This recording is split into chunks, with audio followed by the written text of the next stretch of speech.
Yeah, so like in the middle, walk down the middle and come to the front over there to So sing. your microphone, these speakers here, when you walk, you don't hear yourself. You mean you want it? Oh, okay. You got plenty of ones. Yeah. Mic check, testing. Ooh. Okay. Yeah. Okay. Yeah, it does follow. Good evening. My name is Courtney Blakemore, and I am the Director of Corporate and Foundation Relations here at Meharry Medical College. Welcome to our 27th celebration of Circle of Friends. Stay tuned. We have a treat in store for you.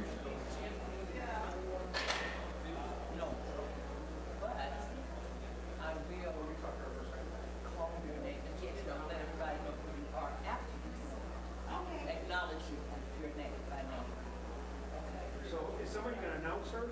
No, she.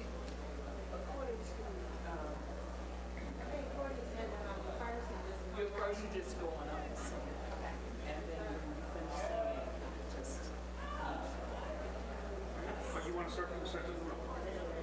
That's fine. So stand.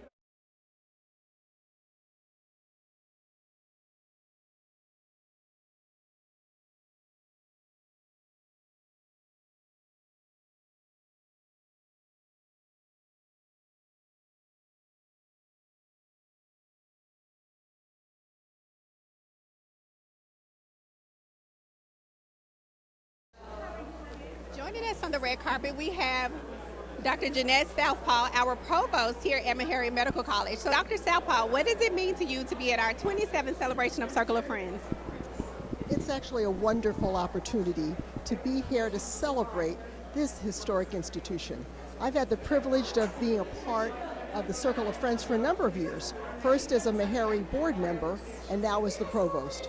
And it's a real privilege to lead an institution that has both a local, regional, and global impact.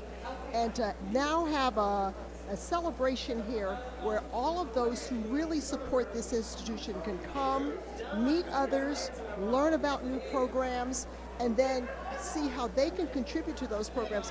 What better way is there to spend an evening? Absolutely. So, what are you most looking forward to tonight? I think I most look forward to talking to those who love Meharry as I do. And when you see those individuals, you learn everybody's individual story.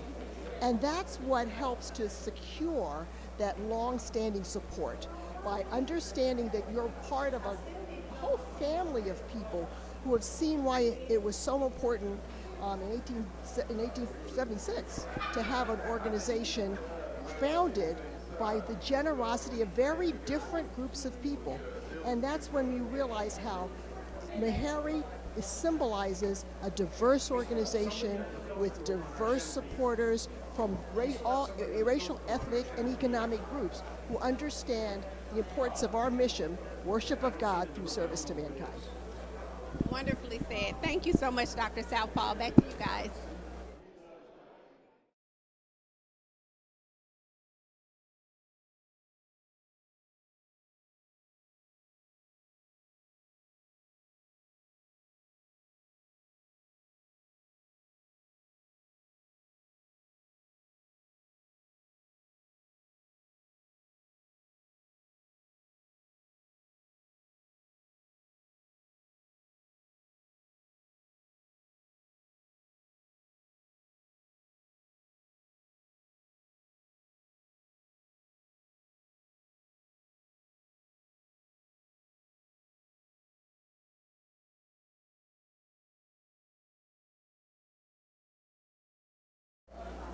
Joining us on the red carpet, I have Nelson Dunlap, the Vice Dean of our new School of Global Health.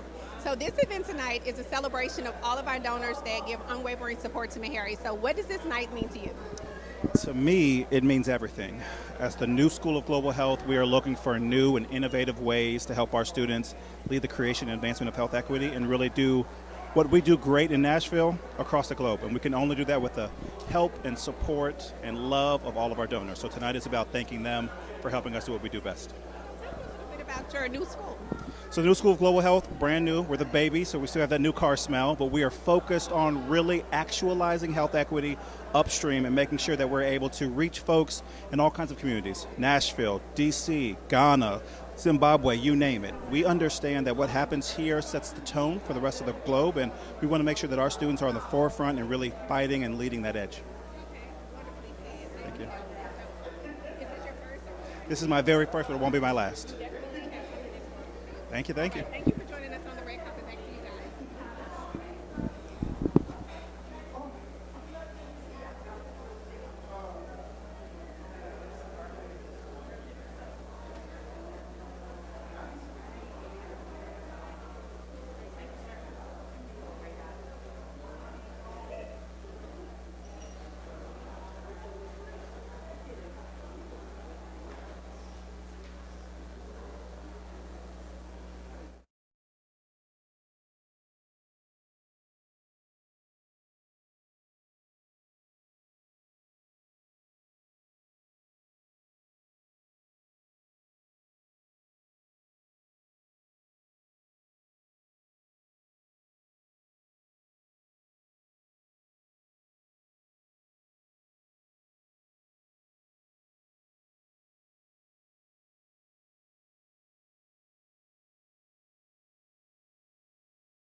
Joining me on the red carpet, I have our beautiful Dean of our School of Global Health, Dean Sheree Farmer.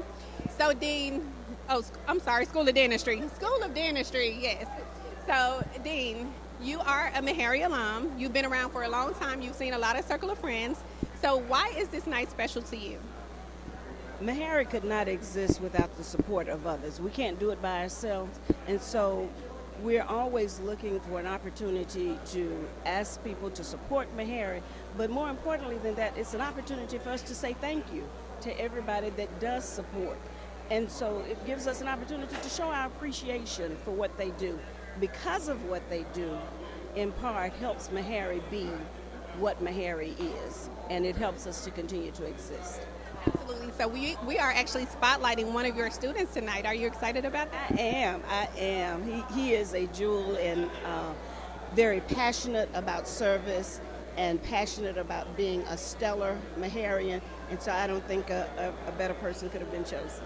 Perfect. One last question. So the donors that's actually watching us online, if you had to say anything to these donors, what would you say? An investment in Meharry is an investment in the future. It is an investment in healthcare. It is investment in individuals who will possibly be taking care of you. It is a good thing, and it's the right thing to do. Absolutely. Thank you, Dean. You said it perfectly. Back to you guys.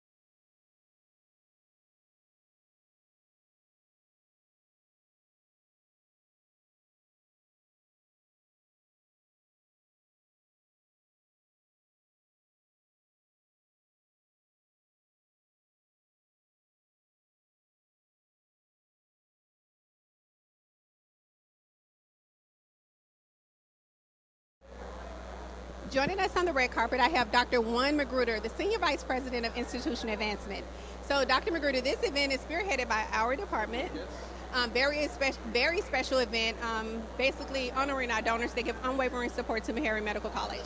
Tell our online donors, why is this event important, this night important, and what are you most looking forward to? Well, this is donor recognition. This is an opportunity to recognize the countless donors who have continued to support Meharry for countless years. And so this is why it's so special, because it's a signature event that we get them together to literally say thank you for their support over the last year and the many years that they supported us. So that is a beautiful thing. And what are you most looking forward to tonight? Well, I'm looking forward to acknowledging Ascension Foundation. They are they're the story of the night, if you will. And I'm looking forward to really kind of acknowledge them independently because of the work they do closely with us to touch so many kids and help them really learn more about medicine and dentistry and healthcare in ways that they wouldn't otherwise have. And so we love them for that, and we want to support them for that. So tonight we'll be acknowledging them for that. Okay, one last question. If you had to say anything to our online donors, what would you say? Meharry is never a best-kept secret. We are trying our best to make sure that you know us as much as we know us. And so, continue to support Meharry. All right, thank you. Well said. Thank you, guys. Back to you.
Test. So joining me on the red carpet, I have Dr.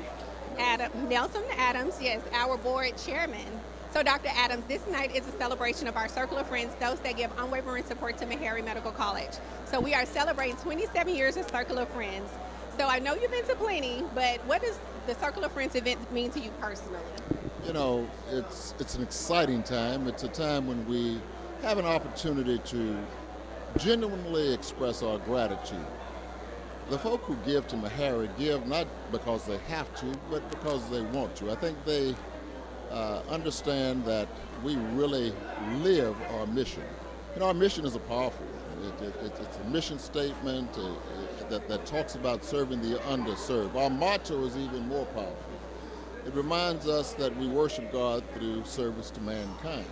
So I think the folk who give to us give from their heart, they give from their spirit, they give because it's the right thing to do. And so tonight is an opportunity, I think now for 26, maybe 27 years, that we've been having this event simply to say thank you. Thank you for what they have already done and what they're doing, and we stand with hope that they'll continue to be supporters of Meharry. I love it. So those donors that actually give tirelessly to Meharry that couldn't be here in person tonight, what message would you like to share with them tonight? Giving is a great opportunity, and there's some things in life that don't come back. None of us know how long we have on this earth, but while we're here, we don't want to miss opportunities to make the world a better place. One of the ways we do that is by giving. Spoken words, spin arrows, missed opportunities. Folks, don't miss the opportunity to continue your giving. All of us can be great because all of us can serve, and one of the ways that we serve is through giving. Love it. Thank you, Dr. Adams. Back to you all.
Joining me on the red carpet, I have Dr. James E.K. Hildred, our chief cheerleader here at Meharry Medical College. So, Dr. Hildred, tonight is a celebration of our donors that give selflessly to Meharry. So, what message would you like to share with our donors online that can't be here with us tonight? First, the message has to be how much we are grateful for their support, to have them know that the support they're providing to us touches not just the lives of our students, but all the communities they will serve and improve when they finish and leave here. So these gifts are very impactful because they're amplified by the students we train and what they do when they leave us. So we just want to say how much we appreciate their support. Okay, so tonight we're celebrating our 27th celebration of Circle of Friends, and I know you've been at about 9 of them, right? Yes. Okay, so what are you most looking forward to tonight? I always look forward to thanking a special partner or organization or person whom we present the Circle of Friends Award, the big award.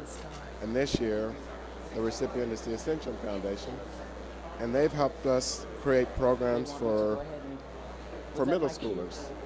And I believe that what we do with these kids now may shape what they do when they get older. Some of them will likely choose healthcare as a profession. So once again, there's this amplifying effect by supporting students when they're young, not hoping, but knowing that they're going to do something really special because of it. So we are really grateful to the Ascension Foundation. Behind you, but we're going to let. So, Dr. Hildred, one more question.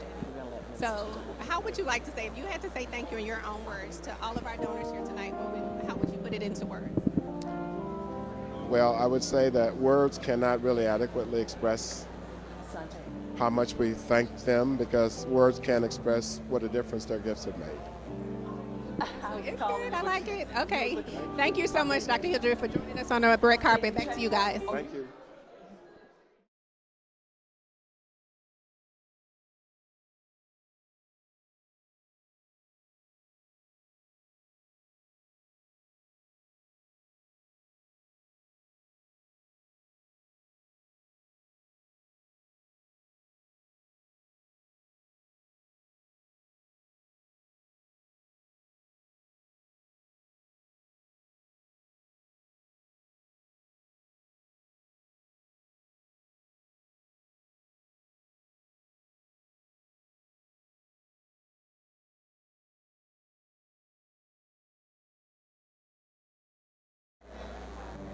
Hello, everyone. Back to me again. I am here on the red carpet, and I've really been having an amazing time interviewing people on the red carpet. We've had our president, Dr. James E.K. Hildred. We've had our provost, Dr. Southpaw. We've had our dean of our dental school, and a lot of more amazing people. Our cocktail hour is looking fabulous. We got a lot of people out there mingling, having a great time, but we also have a lot in store for you guys. We have student spotlights. You're going to hear from a lot of amazing people tonight. So sit back, relax. We have something in store for you. We'll be right back.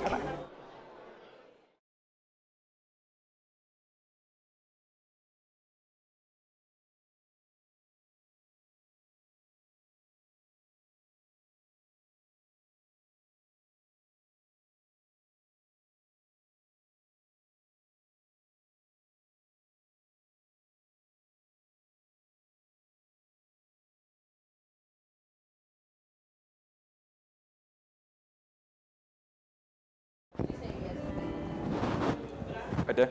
She's ready. Ready for me to start. Okay. Okay.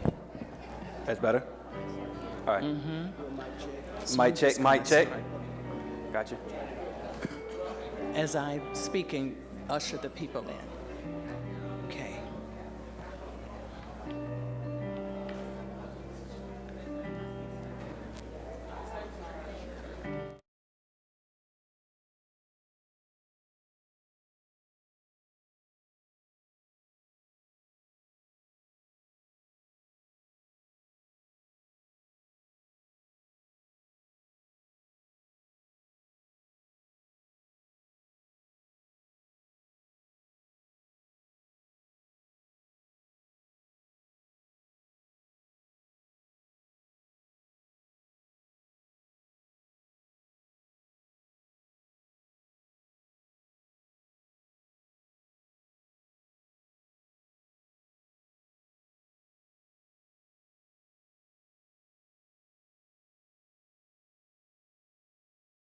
Testing. Test 1, 2.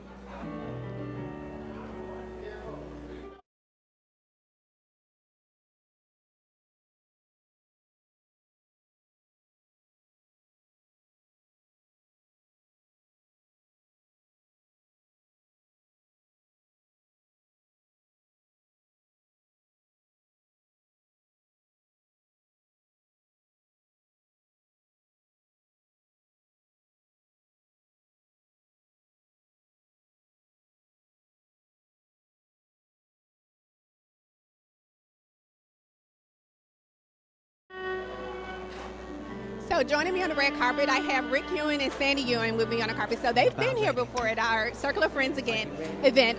Tonight we are celebrating our 27th celebration. So I want to know for you guys, what are you most looking forward to tonight? Just celebrating with friends and meeting new friends. This is Good evening and welcome to the Meharry Medical College 2024 Annual Circle of Friends Gala. Celebrate. Please join us in the ballroom. Our program will begin in approximately 5 minutes. We are extremely happy to be partnering with Meharry on. As you enter the ballroom, please make note of the emergency exits across the room. Our restrooms are located down the corridor left of the stairwell beyond the reception area outside the ballroom. And Meharry's on the move. We extend a warm welcome to you and sincerely appreciate your support and attendance. Please enjoy the program. Participates in Meharry's future. Perfect. Yes, Oracle is an amazing partner. We're doing a lot of things, but we look forward to doing a lot of amazing things with Oracle as well. So the donors that's actually walking on, you kind of answered the question, but the ones that are watching online, this is our celebratory event, our way of saying thank you to our donors. So what would you like, if you had to say thank you to them, how would you tell them, like if you had to wrap up this night and just put it into words, what it means for us, what it means to them, what would you say? So I worked at Meharry for a year, and the mission of Meharry to serve others always got to my heart. And so when someone gives time, energy, and money to this institution, they are giving money to a cause that is near and dear to my heart, near and dear to the city's heart, and so important for generating an engine of sustainable growth and prosperity for everyone in the city. You said that beautifully. Do you want to add to it, or?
people, would you kindly take your seats now?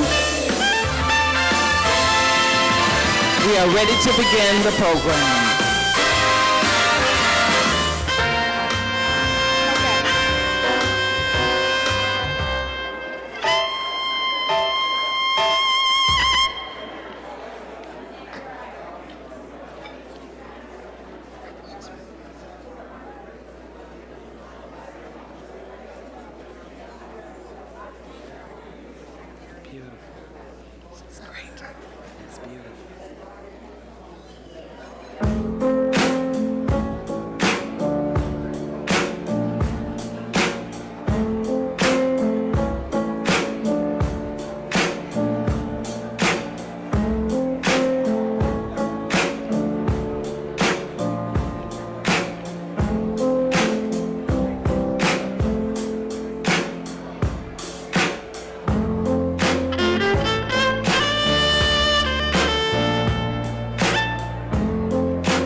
Ladies and gentlemen, please, if you would kindly take your seats, we are ready to start the program.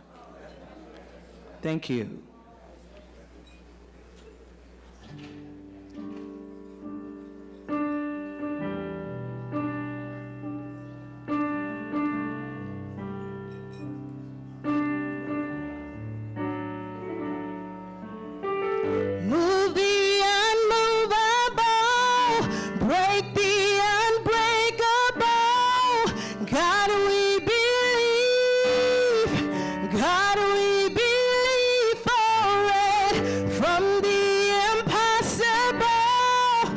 we'll see a miracle. God, we believe. God, we believe for it. Oh, we believe for it. Hey, they say this mountain can be moved. They say these chains will never break, but they don't know you like you do. There is power in your name. We've heard that there is no way through. We've heard the tide will never change. They haven't seen what you can do. There is power in your name. So much power in your name. Move the unmovable, break the unbreakable. God, we believe. God, we believe for it. From the impossible, we'll see a miracle. God, we believe. God, we believe for it. We believe for it.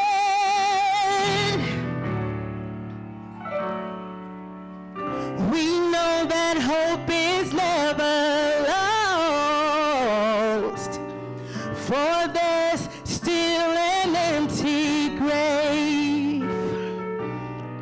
God, we believe no matter what, there is power in your name. So much power in your name. Move the unmovable, break the unbreakable. God, we believe. God, we believe for it. From the impossible, we'll see a miracle. God, we believe. God, we believe for it. We believe for it. Hey, you are the way when there seems to be no way. We trust in you, God, you have the final say. You are the way when there seems to be no way. We trust in you, God, you have the final say. You are the way when there seems to be no way. We trust in you, God, you have the final say.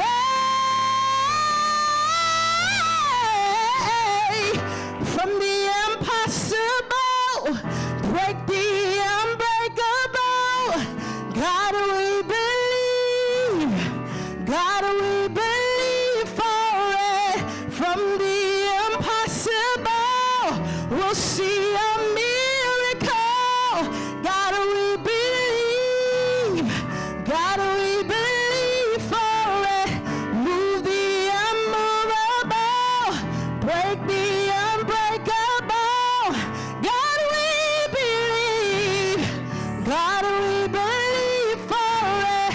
From the impossible, we'll see a miracle. God, we believe. God, we believe for it. Lady Harmony Hall, ladies and gentlemen.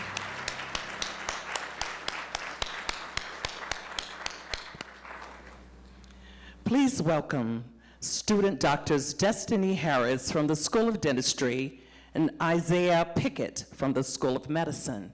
Miss and Mr. Meharry.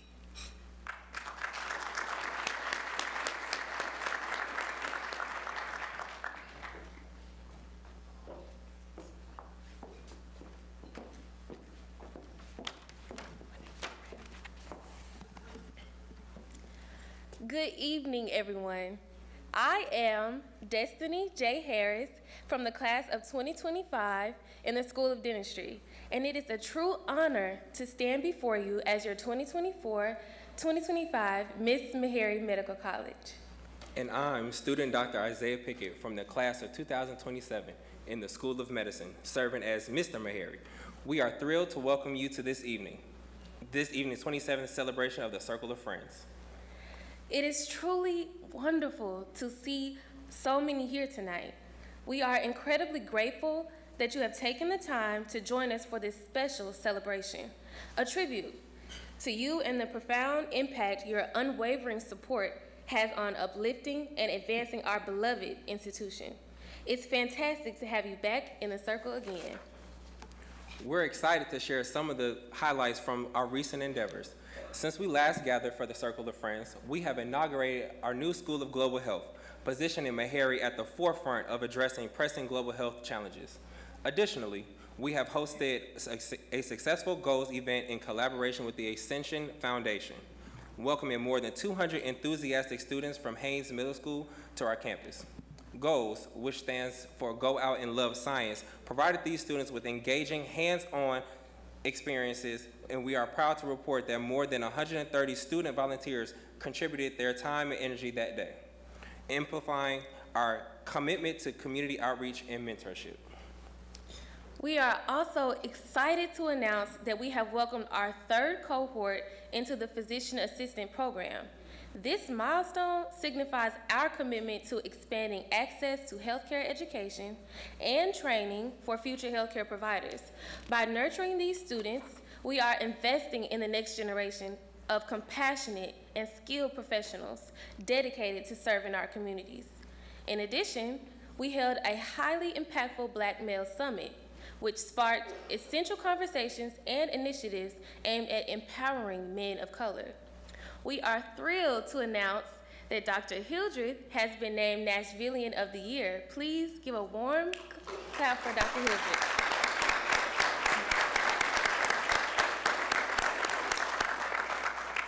That is a well-deserved recognition of his tireless dedication and contributions to our community. Furthermore, we successfully conducted 2 Oral Health Day events in March and June, providing vital dental care services to more than 600 individuals. Our Community Day, filled with games and activities, brought joy and connection to families in Nashville, and we are celebrating now the renovation of the Ross Center, which will greatly enhance our facilities and services for our students. We have so much to celebrate since our last gathering, and none of our accomplishments would have been possible without each one of you. Your steadfast support fortifies our community, united by our collective commitment to our enduring mission. This mission thrives in our daily endeavors as dedicated Meharrians. Each one of these achievements is a testament to our growth and resilience. We began as a humble campus in South Nashville, devoted to our mission for nearly 150 years, living out our guiding principle, worship of God through service to mankind. Today, Meharry has garnered significant national recognition, and your involvement has been essential to our progress.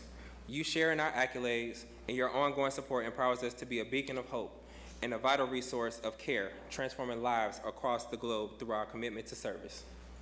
When the Circle of Friends effort was first founded 28 years ago, it symbolized a profound bond of trust and mutual respect that Meharry is an integral part of Nashville and Nashville is an integral part of Meharry. It is our friends who have uplifted us during challenging times, and honestly, it is all of you in this room who have propelled us forward.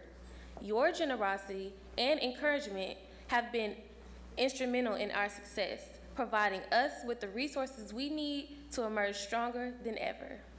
From our students, who are the future leaders in healthcare, to our devoted faculty members, from dedicated Meharrians working diligently behind the scenes, to our alumni who carry forth the Meharry mission across the nation and beyond. We want to take a moment to honor you, our circle of friends. We also want to thank you for being an essential part of our journey over the past 150 years, especially these last 27 years of celebration, and for the incredible achievements we will realize together in the next 150 years. Welcome.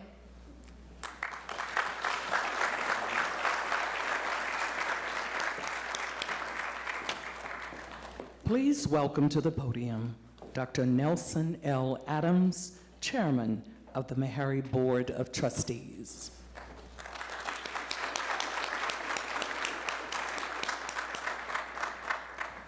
Good evening, everybody. I hope you all are feeling good. I think James Brown got it right when he said, I feel good. And I feel good tonight. I feel good because we're here to celebrate you.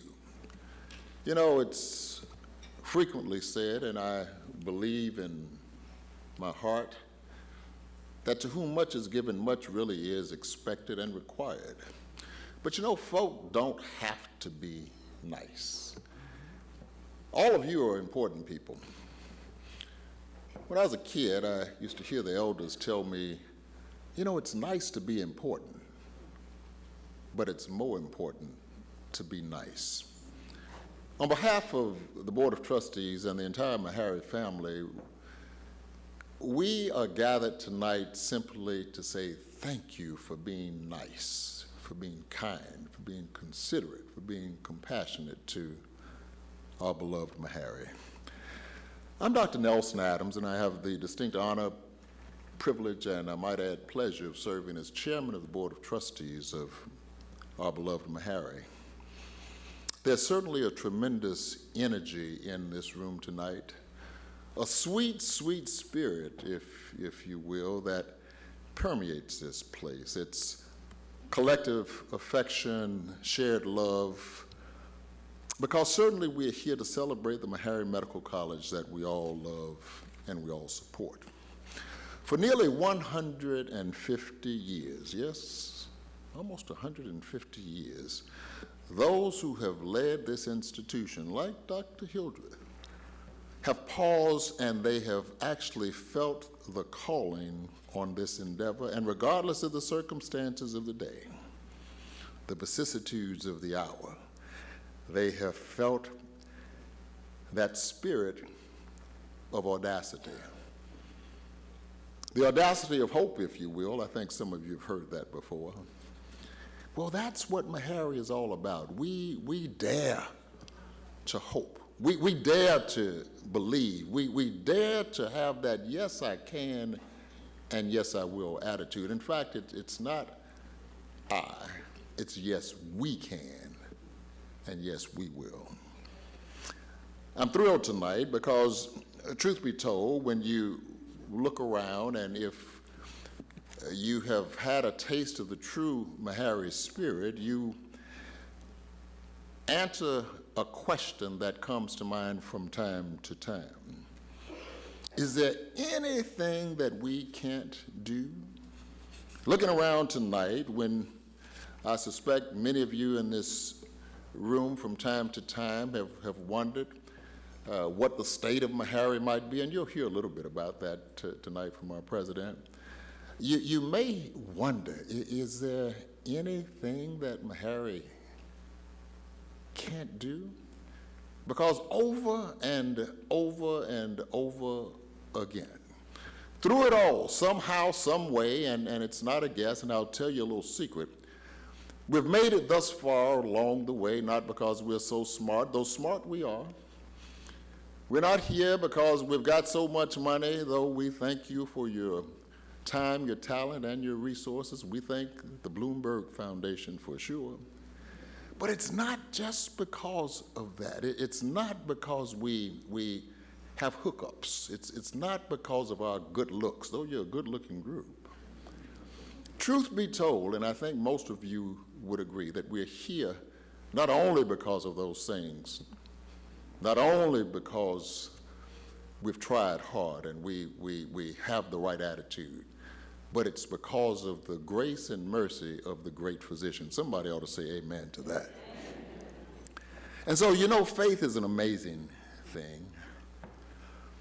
If you believe it, it is indeed the substance of things hoped for, the evidence of things not seen, as it says in the book of Hebrews. You have to understand the value of where you put your faith.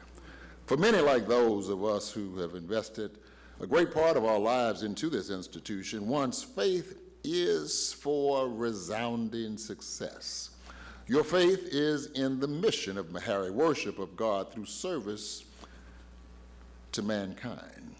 And your faith is in the good fortune set forth from on high and the blessings this institution has richly received. And as I look out over this ballroom this evening, I have the great opportunity to see those who are the incarnation of that faith, the agents of that good, because certainly it is people like you who have underwritten what we have undertaken. You know, I have a connection with this institution now for 50 years. It was 1974 when I came to Meharry. I walked the halls of Meharry, and must admit, though it wasn't called that at the time, I on occasion would experience the imposter syndrome. You see, I had come here from the capstone, the Mecca, Howard University, and we thought we were all of that in a bag of chips. But I got here and realized that all the smart people weren't in Washington, D.C. There were some smart, some brilliant minds here at Meharry, and so I questioned sometimes whether I was good enough. I'm happy to say that after 4 years of blood, sweat, and tears, in 1978 I graduated, and that dream of becoming a physician came true. It was after the hard work of my residency and the desire for a fulfilling career and the spirit of service that was instilled into me and to every Meharian that I took all of that, yes, all of that, forward into my practice in Miami, Florida. I've now delivered more than 10,000 babies, and yes, I've delivered the good, the bad, and a few of the other ones. You know, I've had much success and much grace has been afforded to me. And the truth of the matter is that but for a few of the details, almost any Meharian who has walked these halls and practices medicine or dentistry would tell you the same story. Almost any Meharian who has pursued research as their calling would tell you how the legacy of this great institution has propelled them forward to affect the lives of oh so many. And I believe any Meharian would say what I'm about to say to those who see the mission of Meharry as worthy of their investment, and to those who give of their time, their talent, their treasure towards the healing of the broken, and to those who realize that their giving to this institution puts feet or even wings on the prayers of many in the classrooms and the lecture halls, and for physicians and dentists and researchers in the field, and in their patients, some during their worst days who are treated by Meharry alumni. And so tonight I simply come by to say thank you. Thank you for what you have done, what you are doing, and I stand with tippy-toe anticipation that you will continue to bless Meharry. You know, I believe that each of us has been blessed, not such that we might walk around and boast and stick chest out as if we are peacock proud, but we've been blessed to be a blessing to others. So happy that you understand that to whom much is given, much is required. So on behalf of the Meharry family, and certainly on behalf of the Board of Trust, I say thank you. Thank you. Thank you. May the good Lord continue to bless you and keep you is my prayer. Those who think that Meharry is worthy of our gifts, of time, talent, and treasure, join me in simply saying, amen.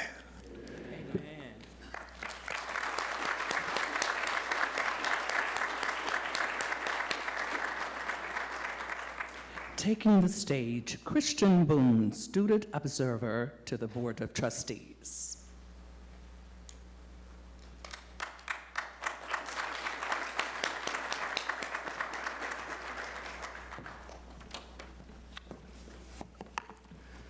Good evening. Hello to our distinguished guests, supporters, President Hildreth, Chairman Adams, other board members, faculty, staff, and alumni. I hope everyone is enjoying their Friday Junior. You all look beautiful tonight.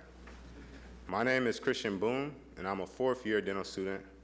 Shout out to class of 2025, serving as this year's Student Observer to the Board of Trustees. Last year, I had the privilege to serve as pre-alumni president for the 2023-2024 school year. Meharry's Pre-Alumni Association is very similar to a student government association, and its purpose is to promote and enhance relationships among students, staff, faculty, administration, and alumni. We serve to boost the student morale on campus by hosting activities while promoting the betterment of Meharry Medical College. None of this would be possible without the help of community, alumni, and friends like you, from which we have received generous donations. So I stand here today on behalf of the students at Meharry. I would like to express my gratitude for the scholarships and the opportunities that have been made available for us, and for the incredible support of the community, alumni, friends, such as yourself. Without your continued support, we would not have these opportunities to pour into ourselves, Meharry Medical College, and the community we serve in. In closing, I hope everyone remembers that we must continue to contribute to our beloved communities so that we can continue to create opportunities for others. In the words of Mary Church Terrell, a co-founder of the National Association Colored Women, we must lift as we climb. Thank you for your time. Please enjoy the rest of your evening.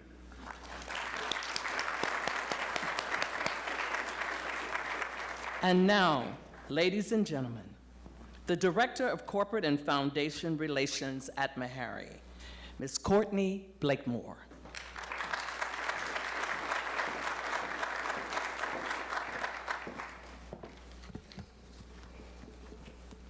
President Hildreth, our board chair, Dr. Adams, esteemed board members, faculty, staff, students, and our dear friends.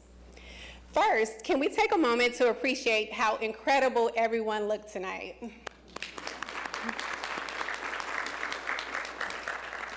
It's a special treat to see so many familiar faces dressed to the nines. You've truly made this black tie evening one to remember with your elegance and spirit. Thank you for joining us. It's wonderful to be together again for such a special occasion. As the Director of Corporate and Foundation Relations, it is both an honor and privilege to stand before you this evening at our 27th celebration of Circle of Friends. Tonight is more than just a celebration. It is a gathering of hearts and minds, all dedicated to a cause that touches so many lives. It's a heartfelt acknowledgement of the unwavering support that you, our cherished corporations, foundations, organizations, and friends have given to the mission of Meharry Medical College. Your commitment is a testament to something bigger than ourselves. The belief that education, healthcare, and community service are not just pillars of society, but the foundation of a brighter, healthier future. Each contribution you make, whether large or small, helps us shape the next generation of healthcare leaders, equipping them with the knowledge and compassion to serve diverse communities with excellence. I'd like to extend a special thank you to our sponsors who have made this evening possible. When I call your name, please stand so we can acknowledge your incredible generosity. Certified Construction Services.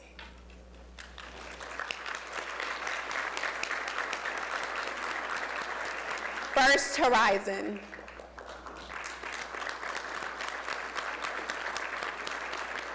Pinnacle Financial Services. HCA. Baker Donaldson. Citizens Bank. Moody Nolan. Electronic Express. The Memphis Grizzlies. Black College Fund. BNA. Meharry Medical College Ventures. Whiting Turner. And Crossland PLLC. Your support goes beyond financial contributions. It is a powerful statement of belief in the work that we do and in the future of healthcare. You are helping to make a profound impact on the lives of our students and the countless communities they will serve.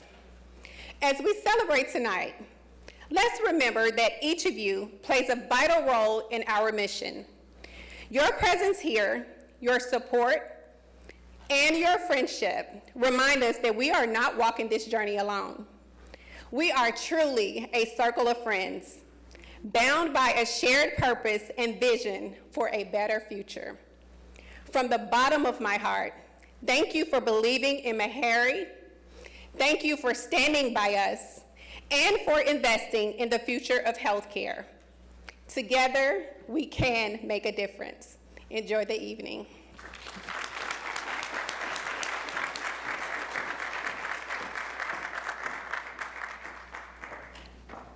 Reverend Robert Hall will provide the invocation.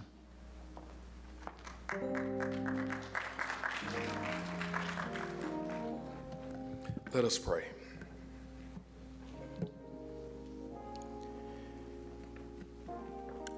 Great God, we thank you for this day that we have never seen before and this day that we will never see again.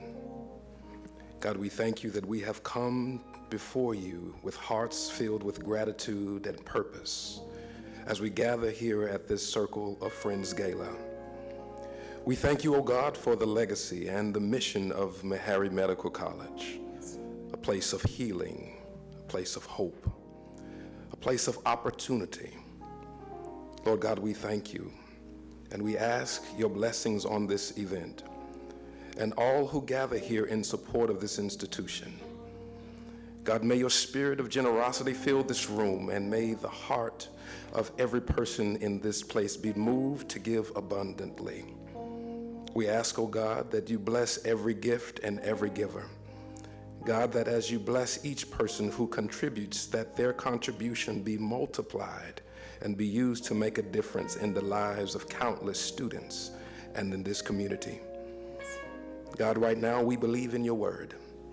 Your word says that a generous person will prosper, and whoever refreshes others shall be refreshed. So God, we ask right now that you refresh us. Continue to grant wisdom and vision on the leaders in this place, the administrators and those who will steward all of the resources that will be given on tonight. We ask, oh God, that as we come together this evening as friends and as partners in this important work, that you remind us that the seed that is sown on this evening will yield a harvest of healing and change for so many future generations. Now, God, bless us this evening. Bless us with joy and with unity, and overflow our hearts with support. Let every conversation around every table, oh God, be inspired and uplifted. Now, God, we ask that you consecrate the food that we are about to receive, that it may nourish our bodies, and that your spirit may permeate this space for each and every one of us on tonight. Bless us with laughter. Bless us with connections. Bless us with friendship. And we pray these things in your name. If you agree with this prayer, let us all say together, amen and amen. Ladies and gentlemen, dinner is served.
So, Dr. Juan Magruder, Senior Vice President of Institutional Advancement here at Meharry Medical College, thank you for joining us today. Well, thank you, Jolene.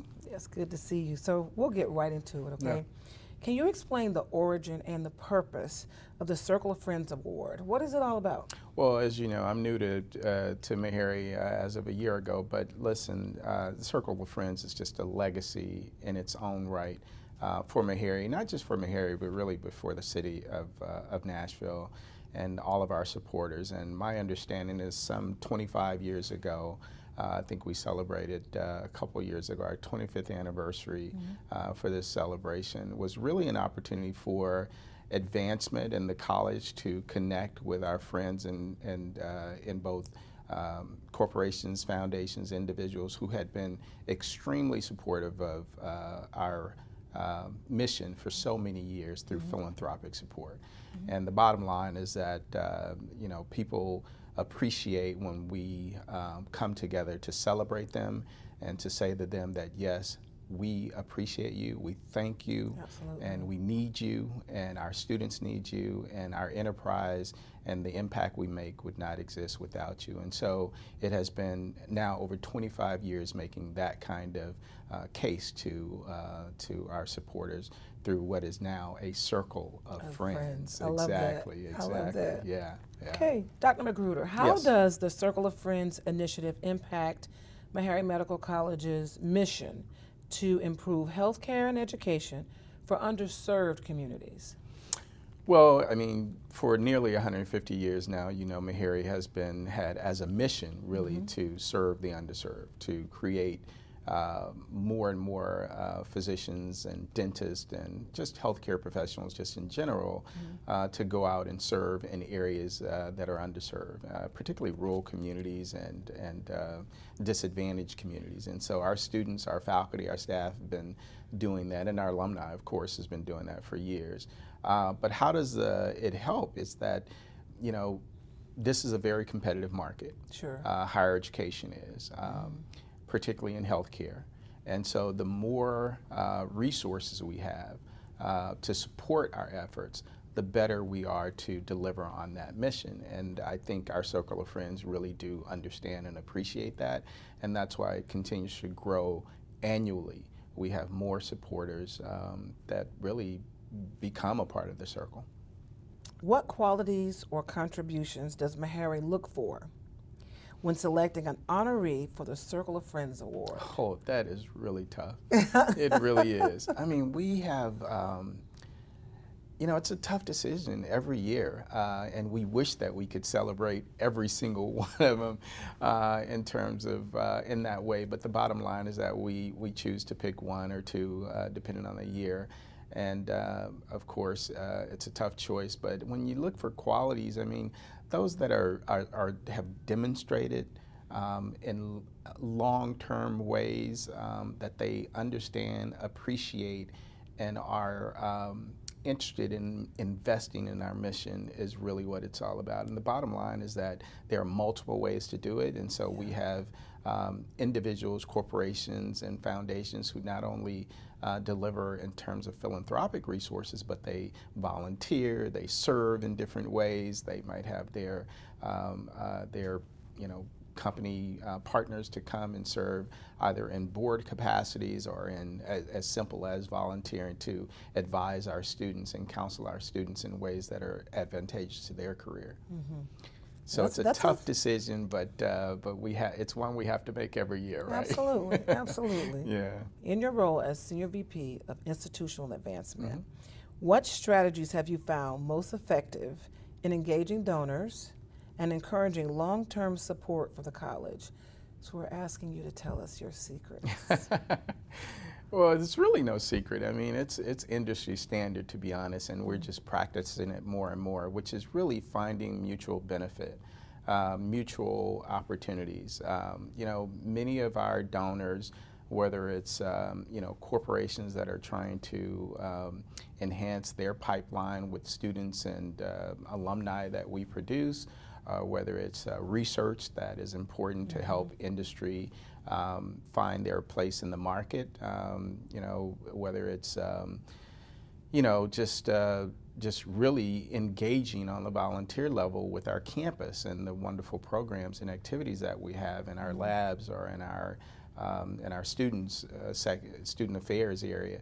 The bottom line is that it's what is mutually beneficial. Typically, when a company or an individual or a foundation engages with us, we certainly benefit. But we look for ways that they can benefit as well. And when you find that mutual benefit, what happens is the magic just happens there. Resources follow relevance. And we are relevant in everything that we do, and we try to maintain that relevance. And what typically happens is that organizations see relevance in us, and they see relevance to their own goals and aspirations, and it becomes a match made in heaven in some ways. What role does corporate and foundation philanthropy play in shaping the future of medical education and research at Meharry? Yeah, our research enterprise continues to just grow dramatically, and not just in resources. We have really doubled our resources under the leadership, for example, of Dr. Anil Shankar and his team. They've done wonderful in terms of resource development. But the bottom line is that it's really more about impact and the research that we're doing and the way it's impacting the industries. And that is what's more phenomenal. So you have more and more government and private sector entities coming to us, really tapping into our research and the discoveries that come along with our research. We're getting more and more patents associated with the research that we do because it's so unique. And the bottom line is that it's something that really makes Meharry Medical College unique in its contribution to the healthcare profession. Hey, Dr. Magruder, how does the Circle of Friends initiative help foster stronger connections between Meharry's alumni, donors, and the broader community? Yeah, well, the community first. I'll start there. I mean, particularly the local community. We at Meharry are a resource for Nashville and greater Nashville and certainly the state of Tennessee. But they indeed are a resource to us as well. And so that is a mutually beneficial relationship that has been, taking place for well over 100 years now, nearly 150 years. And so if you think about community, our local community and our centric circles continue to grow even beyond the borders of Tennessee and other states and across the United States and indeed across the seas. And so community is a big part of what we do. When you think about, because we're interested in making a difference in our communities, whether it's local, national, or international. Sure. But when it comes to our alumni, I mean, our alumni continue to serve around the country and also here in the city and in the state in meaningful ways. In fact, the majority of our alumni tend to stay in Tennessee and work in communities, whether it's rural communities or underserved populations around our city. And so it, again, becomes very beneficial when our circle of friends are supporting that kind of engagement, that kind of product, that kind of impact on communities beyond the borders, if you will, of our campus. And so, but our friends is really what makes a difference. When you think about our revenue pie, the great majority of it does come from friends, whether they're foundations or corporations that really have no strong relationship in terms of having attended Meharry in one way or another, or whether it's just individuals who have just appreciated and want to demonstrate their appreciation for the role that Meharry plays in the community and across the United States. And so that's a big part of our revenue, and our circle of friends really do understand that, and that's why it's called Circle of Friends, if you will. Right. Yeah. Collectively, they truly make a difference because they're working together. Make a huge difference, yeah. Without our friends, Meharry would in no way be where we are today, and we would no way be able to make the impact that we make on our local or national community. What are some of the key priorities for the Advancement Office in the coming years, and how does a circle of friends fit into that equation or that vision? Oh, wow. That's a good one, right? Well, yeah. I mean, it's just raising the profile of the important work we're doing. That is a key part of our mission or our strategic priorities when it comes to institution advancement. And it's because Meharry has really been a best kept secret for many, many years. And those who know, but those who don't may not really know who we are and the impact that we're making and the quality of the product that leaves this institution unless they engage with it. And so our role is trying to raise that profile in a way that people recognize more of our impact on society. And that becomes a greater opportunity for our friends to be sort of surrogate voices for us. Right. And so when we gather our circle of friends, it's really about one thing is appreciating who they are and letting them know that we appreciate them. But the other thing is informing them about the wonderful things we're doing so that they can continue to help us shine in the communities and the areas that they serve in. Yeah. Yeah. That kind of makes me, this is not part of the question, but that makes me think about when you talked about them serving basically as ambassadors. Absolutely. Even in our roles, just a simple post on your Facebook page or any social media platform, helping to spread the word amongst your friends, having not known much about Meharry in some places and some others knowing about Meharry. And I have to say this, it was pretty cool for me to realize and learn that both of my dentists are Meharrians. My primary care physician is a Meharrian. My sorority sister's husband is a Meharrian. And their daughter just graduated this past spring. Meharry. Yeah. Right. Yeah. I mean, when you say it like that, Meharry, the name Meharry should just be, something that rolls off the tongue for everybody. But the bottom line is that, you can go across the United States and say Meharry and people may not know. and then you walk around the corner or you go into another environment and they'll say exactly what you said. You'll hear that, right? Oh, my sister, brother, friend, neighbor, had something to do with Meharry. Well, 150 years old. Sure. I mean, the bottom line is that you've touched a lot of places in one way or another, for the good or bad, and Meharry has done good for that long. But I think we've done it in a quiet way, in a sort of reserved way, non-braggadocious, if you will. Yeah, yeah. And I think that's been okay for the first century plus, right? But the bottom line is that the higher education market has gotten more competitive.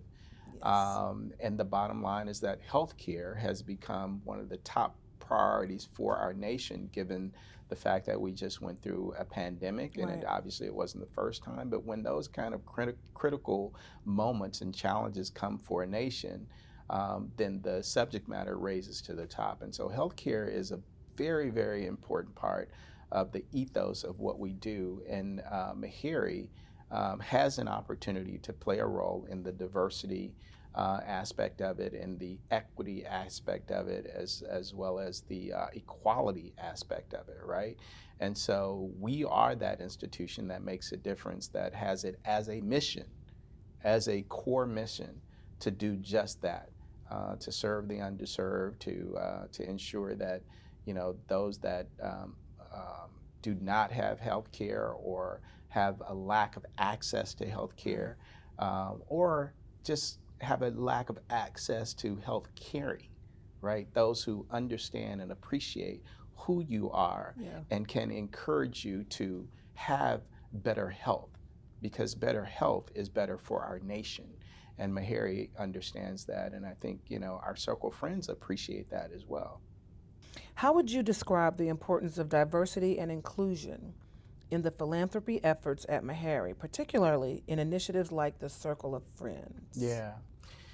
Yeah, I mean, there's been a pendulum swing. There's diversity, equity, inclusion. The DEI concept of DEI is something that's important to our nation. During the pandemic and post-pandemic, early on, you had a lot of corporations and foundations and individuals to rally to the call to understand how vital this was and to indeed invest in it, right? But the pendulum has swung a little bit when it comes to the idea of the term has been sort of misunderstood in some ways, and so I think that there's been sort of a retrenchment by certain organizations and certain people to support DEI initiatives, but it is still very vital to our nation that we have diversity, and that we have inclusive voices, particularly in healthcare. We know that as a result of the pandemic, and so I would say that the fact that we have such a tight-knit circle of friends in support of Meharry for so long, they have demonstrated that they support DEI, or diversity, equity, inclusion, prior to the time that it was a popular term, right? And so as the things shift in terms of Congress and in terms of our government relations and things like that, I believe our circle of friends will still continue to support initiatives like DEI that are just vital to our nation and vital to the work that we do.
So ladies, thank you so very much for joining us today. And I want you to introduce yourselves. So we'll start here and then we'll go to Miss Stacy. Okay. Absolutely. I'm Robin Brenza Kress, and I am the president of the Ascension Foundation for Health Equity. And so we are the national foundation associated with the Ascension hospital system. Okay. And our goal is really to go outside of the hospital walls and work on programs and activities that enhance the health of the community in conjunction with the healthcare they receive. Amazing. And we have Stacy Garrett Ray. I am Senior Vice President and Chief Community Impact Officer for Ascension. Within my role, our job is to be able to identify what are the disparities that we are seeing within communities and create initiatives to be able to help address the root cause of those. And then also thinking upstream, how can we advance the healthcare for all future generations? Make big jobs. And we're cousins of each Yes, other. We work together all the time because the work is so linked. Yeah, the mission's the same. Absolutely. The mission is the same. Absolutely. We're going to get right into these questions. So we're going to start with Dr. Stacy Garrett Ray. So Dr. Stacy, Ascension Scholarship support for Meharry plays a key role in helping students pursue careers in healthcare. And of course, you know that. How does this support contribute to building a more diverse and equitable healthcare system? So when you think about the opportunities that are out there for young children and young adults, a lot of times, sometimes the decision is being made based on whether or not you can afford to be able to move forward with that. And so we want to make sure that that is not what's holding someone back for being that future doctor, future leader within healthcare. And we want it to be their heart that's leading them to that decision, not their wallets. Okay, so the scholarship really helps to provide that support for many students who are in need. I like that because, you know, finances really has a lot to do with sometimes the decisions that we make in life, and not just this particular field, but a lot of them. Right. Across the board. Okay. All right. Robin, Ascension has been a long-standing supporter of Meharry Medical College. Absolutely. Absolutely. Now, what initially motivated this partnership, and how does it align with Ascension's mission to improve healthcare access and equity? So we knew that we needed to partner with a premier HBCU medical school. And we spent time really meeting leaders and talking about our culture and their culture. And when we came here, we felt such an instant click. It was like one step away, it felt like family. And just to hear about the origins of Meharry, who you are, your history dating back to the Civil War, and just it's this place of peace and of seeing people for who they are and recognizing their light and their health, and really talking about your mission, sort of service to God through the care of others. And that meant so much to us. We believe very similarly at Ascension, and it was just such a perfect fit in terms of the rigor of the education, the values of the leaders, and just the creativity and the desire for innovation. It really felt like exactly the right place for us to partner. Meharry's a special place. It is. It is. Very special. Dr. Stacy, how has a collaboration between Ascension and Meharry helped both organizations address health inequities and improve access to care? So when we think about our partnership and how it's improved access to care, it first starts with being able to understand what are the challenges out there. The partnership that we have with Meharry is really thinking about all levels of impact. Okay. So from how do we look at the data and have data scientists, future data scientists helping to think about how do you advance health equity together?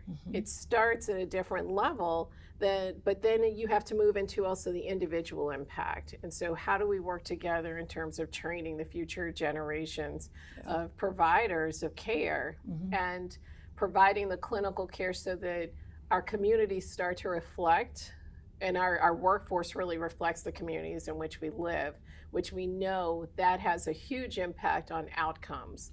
It has a huge impact on trust within the community. And so for us, that's the place where we work. And then also the level of going as far upstream with our middle school students. So how do you ensure that kids already have if they don't have that dream, we're helping them to see that they can do that, right? Sure. You see students and providers from both organizations working together, so you're saying not why, but why not together? Right. So thus the School of Applied Computational Sciences. Is that correct? Did I say that right, Lucius? You did. Yes. Yeah, SACS. Yes. Understanding the importance of data. Right. And Dr. Hildreth is big on that one. Mm-hmm. So we had a conversation as well recently, and it just never dawned on me. You know, you just live through life. You're not really thinking about how one thing affects or impacts another. Mm-hmm. So he gave an example to me where he mentioned how you could take the data and the science and then AI, combine it all together to actually figure out or help you best understand what medications might work best for you versus me, because we're all different based on our DNA and all. I never thought about it. Right. So which is why, you know, that school is so important. And it's here at Meharry, so. And I'll tell you another reason why it's so important for us to sponsor scholarships for Ascension associates to come and work on that master's degree is because partnerships are reciprocal. Absolutely. We learn from you, you learn from us. Your students can do training at Ascension, but we can do training here. Yes. And I was in the meeting, the very first meeting, when our chief medical officer was sitting with President Hildreth, and the discussion about it isn't one way. We aren't funding something and that's it. It's how do we keep going back and forth to teach each other and do the very best we can. Absolutely. Let's move on to this next question, and then I'm going to circle back to. Let's talk about this. For young people to be able to see someone that looks like them achieve the goal of becoming a doctor, a dentist, a researcher, it reminds me of when I was younger, and I had an example set for me as well. A lady by the name of Monica Kaufman. She was the first African-American anchor in the city of Atlanta at WSB-TV. And I'd never seen, an African-American female on the news desk before. And I thought, that's what I want to do. And it happened. So kudos to y'all. Kudos. And I'm not going to say it properly. I'm going to say in a good old Southern way, kudos to y'all. So thank you. Thank you. No, thank you. Thank you. I get warm. So we're going to go to our next question. Robin, the hashtag Goals event is a major initiative between Ascension and Meharry. 3 years. 3 years. Yes. Okay. Can you tell us how hashtag Goals was started and why it holds such special significance for both Ascension and Meharry? It's kind of redundant, but we want to get the answer to that question. Happy to talk about it. Some of the thought leaders from both organizations were together one day, and we were talking about what are the ways that students now understand that they could pursue a career in healthcare, what's working, what isn't, and kind of what can we learn from the past. And we started talking about the tradition of candy stripers, and how, I did it when I was a kid. You can go into the hospital environment and meet leaders and interact in a really positive way with patients. But certainly, as times have changed post-COVID, all of these things, it's harder to have programs like that in hospitals. And we were saying that something's really lost without that. And so the discussion was, how do you recreate the feeling of the joy that comes from a healthcare community outside of a hospital. Yeah. And so we started talking about different ideas and saying, I think we need to bring kids to the medical school so they can really see the students, and also people who are closer to their age than the adults, right? Right. People who can start to bridge the gap and tell their stories so the students can kind of see how you go from here to here. And it was just one good idea after another. And then really realizing that kids do a lot of sort of academic field trips, but truly something really experiential and high energy would be different. And it's sort of, how do you bring kids, help them meet the students, meet the medical students, and then just see that there are adults all around you who care about you and want to see you succeed. And so that's how #Goals was born. That's super cool. I had not thought about candy stripers in Right? years. That was it. I used to want to be a candy striper. I loved it. I did. And I'm pretty sure at the time it was probably the stripes in the, it in was the just dress. kinda cool, and there's I thought it was candy. so cool. Like you wear those things called loafers back then. With it, Right. whatever. But I just thought that was so cool. I hadn't thought about that. My mother actually was a registered nurse, so I actually spent a lot of time at the hospitals. Hanging out with mom when I could, right? She's done with shift or she's introducing me to people. This is so full circle. Wow. Right. And it was how do we bring it back? But Yeah. in a modern way. In a modern way. Well, let me tell you how excited everybody around here, how they are about this program. I got several calls. Jolene, are you on the goals? Are you on the #Goals information? Do you know when it is, right? It's Thursday. So of course I ask everybody, do they need any help? So I can just tell you, only been here for 5 weeks, but I can tell you, they love y'all. Oh, we love them. And guess what? I love you too. And we just met. Right? This is so cool. Let's talk about as the recipient of Circle of Friends. And so I want an answer from both of you guys on that one, okay? As the recipient of the Circle of Friends Award this year, how does it feel to be recognized by Meharry for Ascension's dedication and your contributions? Either or can take that answer. I'm going to take it first. Okay. I am humbled and honored. And also, I think about not just what it means to the foundation, but what it means to every person at Ascension who has had the privilege of interacting with Meharry, whether through your students who are doing rotations or our colleagues who have participated in the Goals program. To me, it feels like accepting this on behalf of everyone, and that I know how much all of our lives have been enriched by being involved with this incredible school. And as we've said several times, not just the exceptional academics here, but the real spirit of the people who work here and live here. It's just beyond an honor to get this award. Dr. Stacy? So I agree. I think what Robin was stating about it being, we're truly humbled. It really, that's the best word I can say. We had an opportunity to come, I think, our first year to actually a Circle of Friends dinner. And it's a very special moment. And when you think about all of the other individuals who have been awarded in the past, for us to be in that is truly an honor. But I also think that when you get any type of recognition from your friends, your family, that is just like the most touching honor.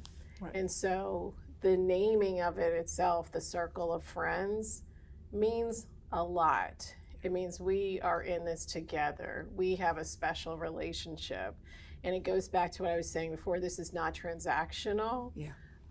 But this is where we feel like we come home each time that we're here. So truly grateful for the opportunity to even be part of that experience and the partnership We've learned a lot, and we have a lot more to do together. Ladies, share with us some of the outcomes or some of the impact that you think the kids have like really received by participating in this program. You start. So I will tell you, it's a very exciting day. So the first thing, that day becomes a moment. You will never forget this moment. And whether or not you're a kid experiencing it, or you are an adult who's part of that volunteering, the energy is just all the way live. Okay. But it's the joy that you see with the kids, because it's not your routine field trip. They don't know what they're about to experience when they come in those doors, and you've got people cheering you on. And when we ask them in the beginning of that day, how does that make you feel? You hear them say, it makes me feel special. It makes me feel valued. It makes me feel like a superstar.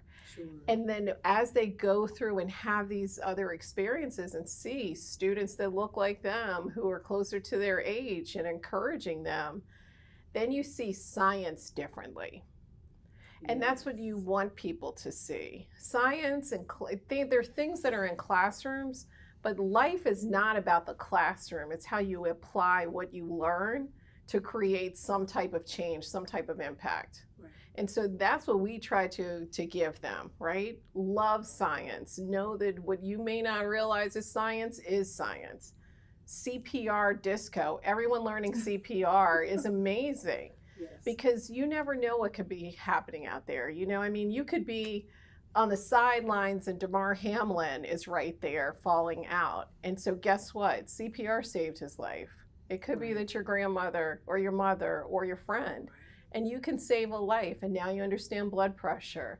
And now you can see yourself in healthcare, and you can see yourself going to college. And so when you plant that seed in a child and you see that just spark, that to me is the priceless part of #goals. Absolutely. And, you know, we actually interview the kids in the beginning of the day and at the end of the day, the exact same questions. Okay. And so on just sort of a voting technology. And so that for me has been fascinating, because what's great is that we see about a 47% uptick in, I might be interested in a career in healthcare. 47%. 40%. It goes up. And I think that probably because you don't realize what the careers in healthcare really are. Sure. But the one statistic that sort of brings tears to my eyes every time is not about, oh, I think I might want to be a doctor or whatever, but it is, I see myself going to college. The number that goes from no to yes over about 5 hours is dramatic. They see a path. They see other people have figured it out. And they've learned from students who are not so far away from their age that it's possible. And I think one of my favorite parts, we do so many fun things and memorable things we've done through the years. An overcoming obstacles course where you were sort of swinging through, and first you have to get to high school, then you have to get to college, then you have to do, you know, MCATs, all these different things. So we've done a lot of really big interactive things. But one of the most poignant things is when the kids in small groups talk to the medical school students, and the questions that they ask and the answers that are honestly given.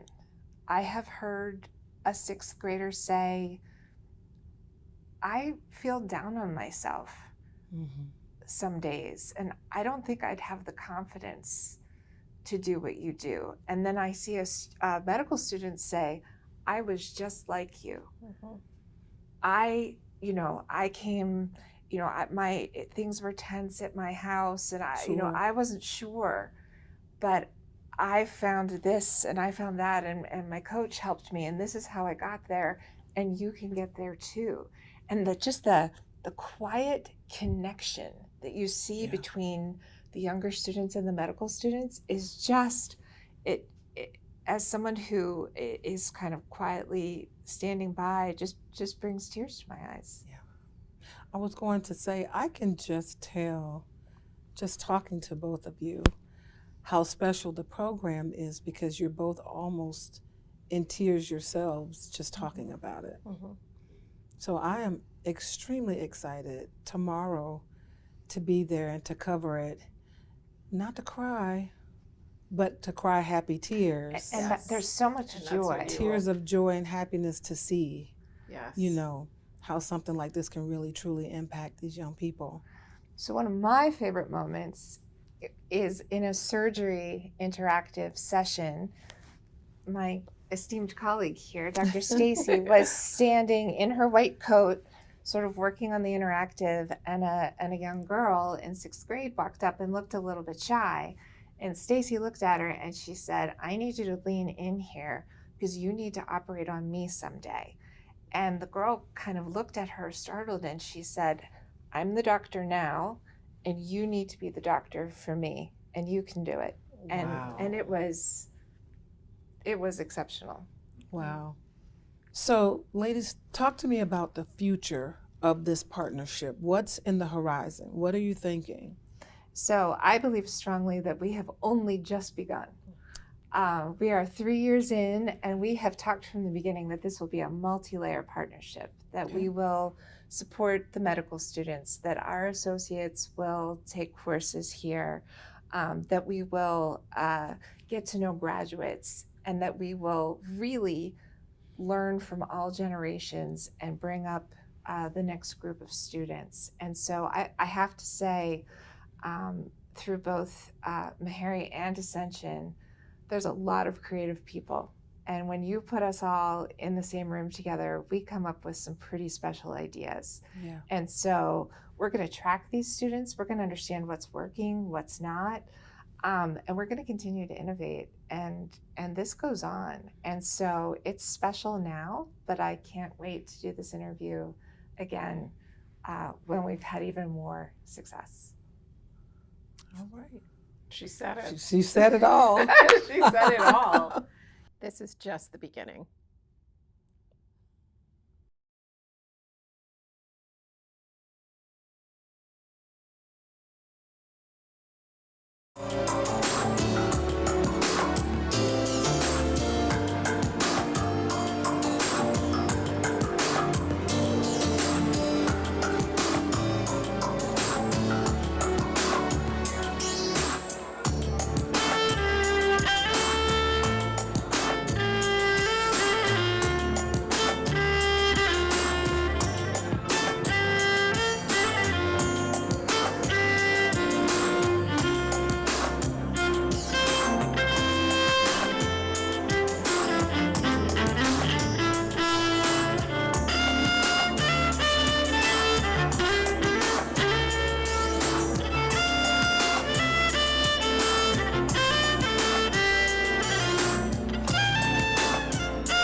We will begin our program in 1 minute.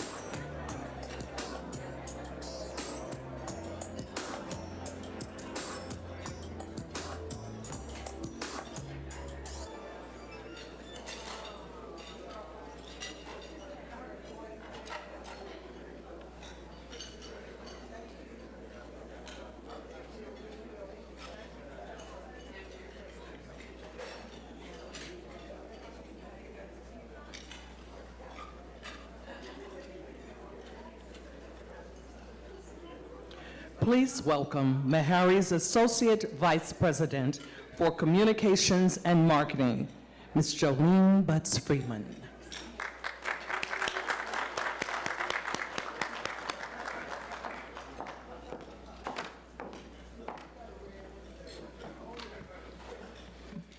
Good evening, everyone. Thank you. That was nice. Thank you. Dontal Johnson is the walking embodiment of the Meharry medical student turned physician and alumnus. He is a pediatrician. You know, he takes care of the little ones. But for that privilege to serve, he took on serious student debt, and I mean a lot of student debt. Now, I'm the Associate Vice President of Communications and Marketing here at Meharry, and I have a great team of storytellers. And this is a story that definitely needs to be told. Because our students mostly don't come from families of means. When pre-med or pre-dental students are in undergraduate colleges and universities, they are studying hard to make the grades to get into medical school and dental school. They don't have time for second jobs. They don't have time for second jobs. And when they get into those schools, they definitely don't have time for side hustles. They study from early morning to early morning. Their families usually aren't in a position to help. And so the solution is to borrow. It is not unusual for a medical or dental student here to take on multiple hundreds of thousands of dollars in debt, more than $300,000 or $400,000 of debt over their college careers. Many wind up in higher paying specialties to pay their way out of debt more quickly. But their hearts are in primary care where the community needs the most. Dr. Johnson's heart was with pediatrics, a primary care specialty, and he stayed with that field. But Dontal, like his fellow medical and dental students here, took on a little over $500,000 in debt for the privilege of serving. And to pay that off, well, I'll let him tell you all about it. Let's take a look at the screens. Around my third year, my daughter, she got sick with bronchiolitis, and we had to rush her to her pediatrician because as a third-year medical student, I thought I knew what I was doing, and I did not, and we rushed her to her pediatrician, Dr. Deidre Lanier, a proud Meharian. She saw her from the doorway and told us to go to the ER, and we were greeted by another Meharry ER physician, and for the next hour or two or three, she battled and battled. If it wasn't for her pediatrician and the pediatric ER doctor, she may not be here. I got to see the side of medicine from the parents' perspective when everything that you love in this world is sick. And how you have to depend on pediatricians and those in the pediatric field. And as a parent, a new parent, at that time, it was something that inspired me to also want to go down that path. When I got to Meharry, my very first day that I interviewed here, I knew I never wanted to leave. I eventually got into post-bac, and that was the best thing in life for me. It's a year before you actually get into medical school. They were like, let us show you how to study like a doctor. And Meharry being Meharry then and now, I was treated as like a son. Like as a family member. My attendings, they would have me over to their house. You know, when we had kids, my classmates would make sure that they babysat. We never wanted for anything, and it's just been one huge blessing. There's this thing that no one really likes to talk about when it comes to medical school. You can't pay for medical school unless you're really, really rich. The majority of us, I mean, most of us here at Meharry, we take out student loans. And you try not to think about it because you realize the percentage of the interest rate versus how much you end up taking out. that doesn't add up at the end of the day. You start to ask yourself, am I going to be able to pay off my loans and still be the type of doctor that I want to be? And that's not even to mention if you come into medical school, like most of us, with college loans. And so it's type of loans on top of loans. And then the moment you get out of medical school, they start calling. Even for myself as a pediatrician, I did question a few times, like, did I make the right decision, or should I like specialize? We know we need doctors, and we just tell them, hey, don't worry about it. You'll find a way to pay it off, but that's not always true for everyone. Around my third year medical school, I came across the Public Service Loan Forgiveness Program. It was a program that said if you work 10 years for a nonprofit hospital or a nonprofit entity and make 120 payments, then after 10 years, hopefully, your loans will be forgiven. But by the time I had graduated, got through residency, I was sitting at over $500,000+ worth of loans. And as a pediatrician, a general pediatrician, we're the second or third lowest making providers. Not sure why. I was doing my best to make ends meet with my family. And on top of that, some of the years I was serving the military, I got in my car over here in the garage, and I saw an email, and it said from the President of the United States. And I looked at it, and I was like, I done got spammed again. My account's been hacked. Something told me to like open it. And I was really, really scared, and I opened it, and it said, congratulations. Your loans have been forgiven. And I thought my face had like kind of exploded a little bit. I immediately like started praising in my car. I'm like screaming and I'm like shouting. I called my wife. I just kept yelling. I didn't even say anything. I just kept yelling. And then finally after a while, I stopped yelling and I said, all our loans are gone. And then my wife started yelling. I think I called my dad, I called my mom. I was crying because it was something that I didn't really ever factor in it actually even happening. I had $584,903.77 of debt forgiven. To have this opportunity where it's not like pressing and sitting on you. Yeah, I'd probably be paying for them forever and, you know, maybe pass away with that much amount of loans. I feel like a million times lighter. I can make decisions now for my future as a pediatrician, as you know, what I want to do. When you're finishing residency, all you're caring about is like getting a job and getting a job as fast as you can. You're looking at like, okay, if I take this one, then how much is this going to eat out of my loans? It makes a big impact in terms of like what you choose and what you decide to go do. I have to do more on-call shifts. I'm working like a resident even though I'm attending, meaning I'm still, you know, working 6 days out of the week and 2 call shifts a week. As opposed to the goal and the dream is when you come out, it's now I can spend a lot more time with my family, now I can catch up a little bit more. But when you have those loans, you want to work as hard as you can early on, pay them off as fast as you can. And so you take those extra shifts. When you are seeing students that are struggling to eat, struggling to pay rent, struggling to pay tuition, it eats at you because you're a Meharry and you know exactly what that's like. I had several Meharry scholarships while I was here. Some of them were related to the fact that I was a parent. Some of them were related to the fact that I was in pediatrics. They helped me out a lot. When I was in post-bac, my nephew had passed away, and I'm broke. And Dr. Moses was like, write me a letter, let me know what you need. Next thing I know, he sent me a check.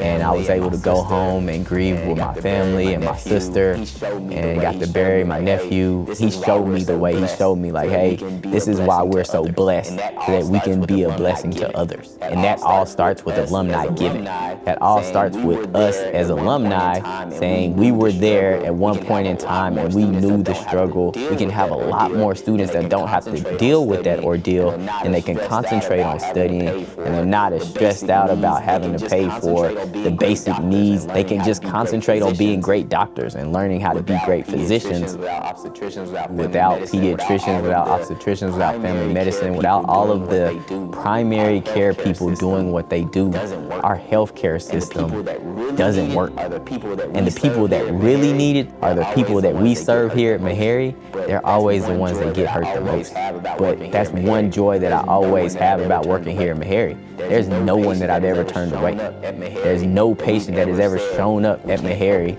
that we've ever said, we can't help you. We figure out a way here. And that's something that we need more of at our medical schools, that we teach people that, hey, your job as a physician is to help that person. And Meharry teaches that, and I believe we do one of the best jobs of teaching and putting that into our students, that you gotta find a way sometimes to help people.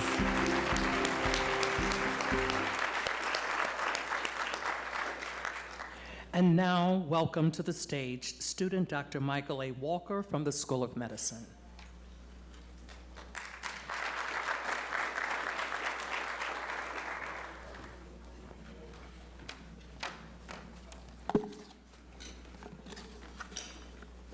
Good evening. My name is Michael Austin Walker, and I am a third-year medical student in the sesquicentennial class of 2026.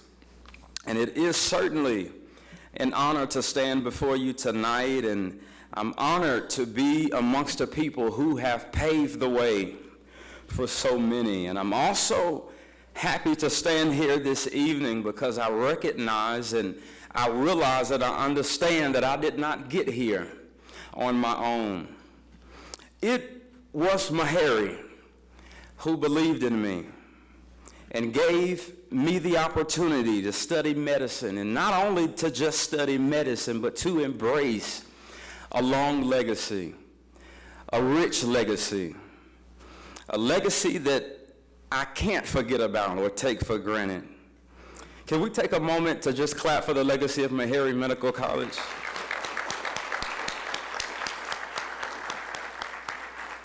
And the legacy wouldn't be able to continue if it weren't for your support.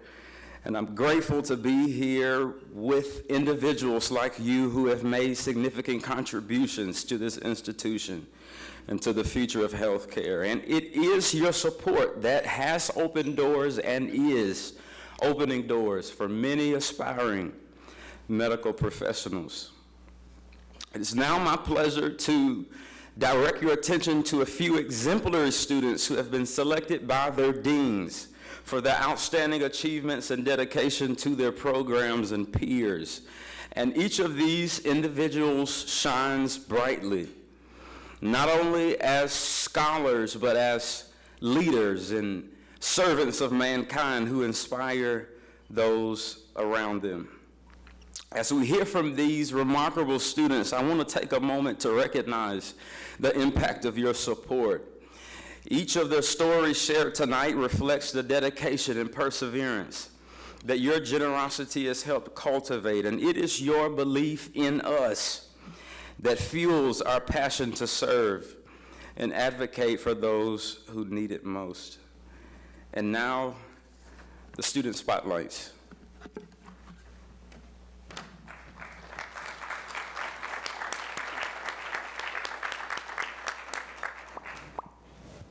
All right.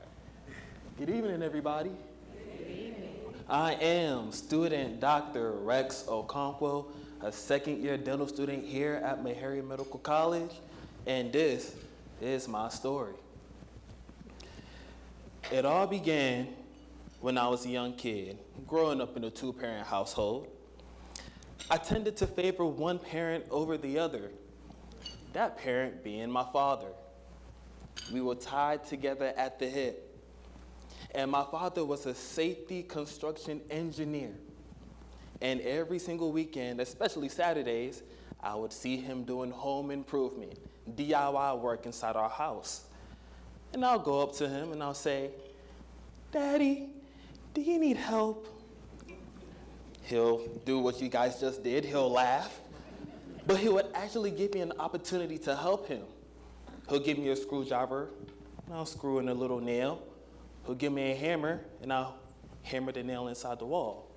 But it was at this point that I knew, growing up, that I wanted to do something hands-on as a career. Time moves on. And as I continue to age, I realized that I had another parent in the house. That parent being my mom, who I used to always bother when I was hungry, or if I just wanted attention as the last born child in my family. But every single time I would go to her, I realized that she was always on the computer watching videos or taking notes. Come to find out, it was because she was trying to get her license to become a licensed practical nurse. Now, it was at this moment that I knew that I wanted to do something hands-on, but in the medical field. Time moves on, and I go through middle school, and I go through high school. And my senior year of high school, I knew that I wanted to do something hands-on in the medical field, but I just didn't know which career path it was. Until I met my favorite high school teacher, Mr. Mark Daniel. And he looked at me, we had a conversation, and he said, Rex, I want you to do follow two career paths in your life, ophthalmology or dentistry, because you have a nice smile. Now, he said this before I had braces. So I don't know what he was looking at, okay? I had no clue. But I made the decision that I want to become a dentist on that day. 2018 came and I enrolled at the University of Maryland, Baltimore County, an honors university. 2019 continued, and then it's the year 2020. Now, we all know what happened in 2020, but it was different for me. And the reason being is, like I said earlier, me and my father were tied at the hip. He had this one special can of beer that he would always drink every weekend. And I always followed the rules, so I wasn't 21 yet, but October 2020, I was gonna turn 21. So I looked forward to just sitting right next to him and opening one can of beer so we could share it together. About 4 days before my birthday in October, me and my father had a conversation. I said, Daddy, this is what's gonna be my timeline. 2021, I'm gonna graduate from college. 2022, I'm gonna take a gap year so I could work, save up money, and apply to dental school. In 2023, I'm gonna start dental school. Verbatim, he told me, my son, that is a great plan. Keep going, keep at it. I'm proud of you. Only to find out about 10 hours before I turned 21, my father would pass away unexpectedly due to a brain aneurysm. And at that moment, when I had that conversation with my father, I didn't realize that that was going to be our last meaningful conversation. But one thing that he taught me was, regardless of what happens, if you make a promise to somebody, you better fulfill it, regardless of what happens. So that last conversation that I had with my father turned into my promise that I made to him, since that was our last meaningful conversation. So moving forward, December 2021, I graduated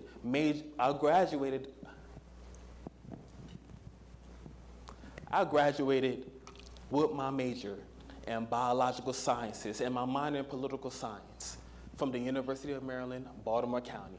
2022, I not only worked one job, but I worked 2 jobs so I could save up enough money to apply to dental school so my mother doesn't have to pay a dime.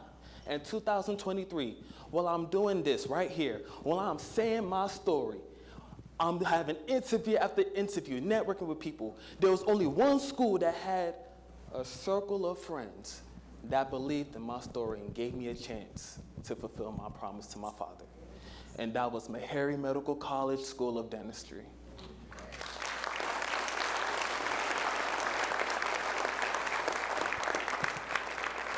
So with that being said, I say thank you.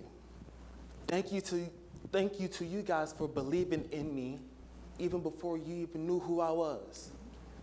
I truly hope one day I get to be in your seats, a part of a circle of friends, so I can give back to the future generation of doctors. And since these people are here, I would like to say thank you to my family, my mom and my sister.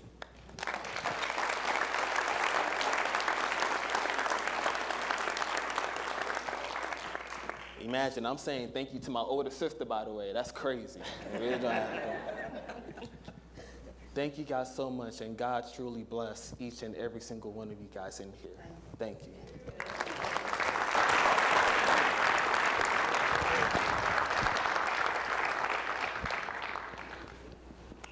Good evening, everyone. Thank you all so much for joining us tonight.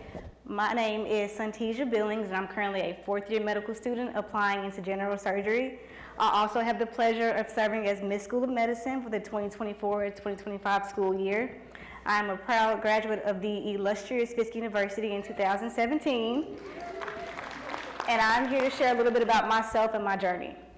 While I am originally from Memphis, Tennessee, I grew up right here in Nashville. I come from a very large family. I have 6 sisters, no brothers, and we lived in North Nashville where we grew up in this tiny 2-bedroom apartment. I remember vividly how my mother sacrificed her entire career to stay at home and raise her 6 girls while supporting my father, who worked as a licensed practical nurse while also attending Meharry Medical College School of Medicine, aspiring to become a family medicine physician. Now, raising 6 girls on one income was no easy feat. My parents did all that they could to make sure that we had what we needed to survive, but where we lacked, Meharry made up for that. I vividly remember all the times where Meharry would provide us with school supplies in the fall and winter coats in the winter season. Back then, they used to host these really huge Christmas parties where my sisters and I received so many lovely gifts. I remember one year we received this beautiful pink Barbie Jeep that I still am amazed by to this day. I was 8 years old when my father graduated with honors from Meharry, and 22 years later, I stand before you all, a proud Meharryan, pursuing the same thing. My journey mimics my father's in many ways. While at Fisk University, I met my husband and also gave birth to my daughter, Allison. I remember at that time, I took some time off to learn how to navigate being a mother before going back to school. I enrolled in Meharry's post-bac program that Dr. Johnson spoke about in his video, the MHS program. And at that time, I convinced my husband, Jacory, who's also a Meharryan by trade, to pack us up and move at the height of a pandemic on the promise that I would get accepted into Meharry's medical program. And thankfully, I did just that. But I do remember thinking to myself, how would I pay for medical school? It was very expensive, and at the time, with one income and raising a family, we had the same issue. How would we do it? Now, while we aren't raising 6 girls like my parents, in this economy, it's no easier. But by the grace of God and thanks to donors like you all, I was able to do just that.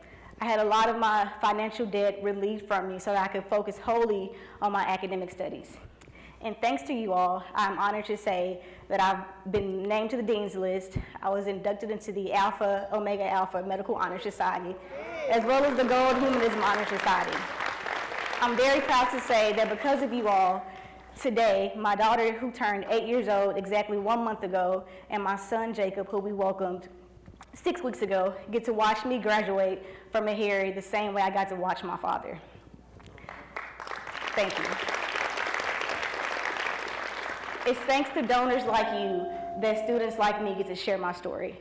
I especially want to thank the Ascension Foundation for all that you guys have done for me as well. You guys' donations go beyond just supporting students like me, but it supports families as well.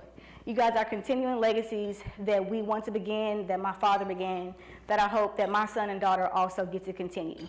So with that, I just want to thank everyone here tonight and let you guys know that what you all do for us does not go unnoticed.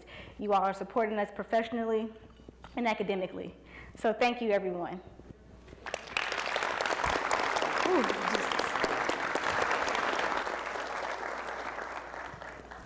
Good evening, everyone. Everyone looks amazing tonight. I just had to take the time out to say thank you all for coming out tonight.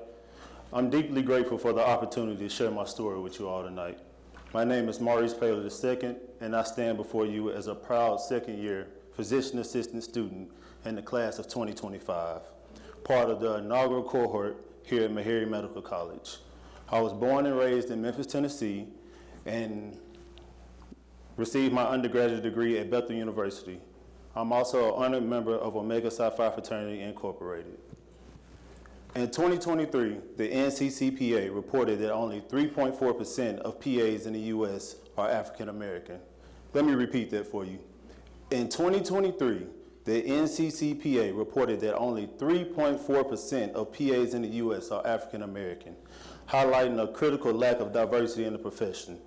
This emphasizes the need for continuous effort to increase diversity and inclusion within the PA field, not only to address the racial disparities, but also create a more equitable healthcare system. As someone walking a less traveled path, I know firsthand what it means to face these challenges. Being the firstborn comes with a lot of pressure. The first in my family to go to college, the first to pursue a career in the medical field, it sometimes feels like I'm carrying the weight of the world on my shoulder. One half of the world is rooting for me, willing me to succeed and become the fulfillment of my ancestors' wildest dreams. The other half, well, it feels like they're waiting for me to stumble, to confirm some preconceived notion that I'm not good enough. The constant tug of war creates an immense pressure that sometimes feels overwhelming. That's why I like to say the saying, pressure creates diamonds, resonates with me so deeply.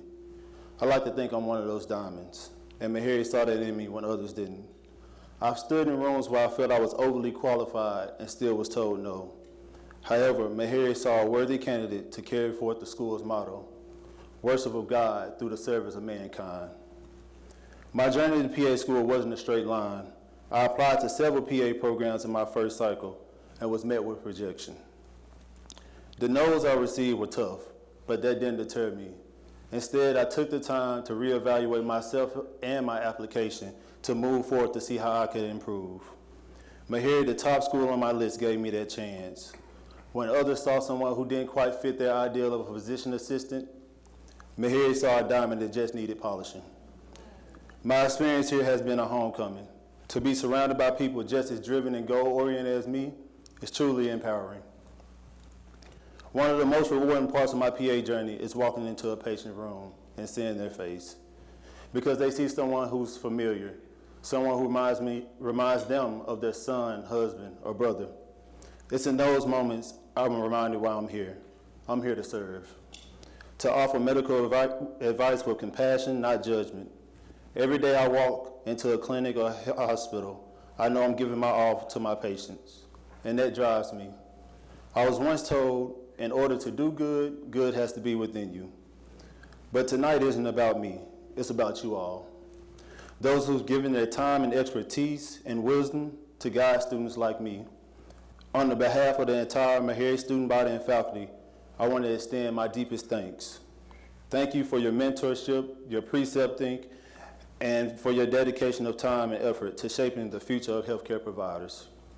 You have shown us the path, and because of you, we will make a lasting impact on society. In the words of the legendary Dallas Cowboy, Michael Irvin, we're losing recipes. But not here at Meharry. Each generation continues to pass the torch, advancing our communities and enriching diversity in healthcare. Your contributions are the ripple that will echo across generations. One day I hope to be in your place, hearing stories of the lives I've impacted and passing it forward, just as you've done for me. I'd like to leave you with a thought from Albert Einstein. Try not to become a man of success, but rather try to become a man of value. So I ask you, will you use your talents and expertise to make a lasting positive impact on humanity, or will you simply be remembered for your personal achievements? So when you feel the urge to give up or hold back, remember the entire community is rooting for you. Even the smallest ripples in the ocean can create a lasting impact on humanity. Thank you.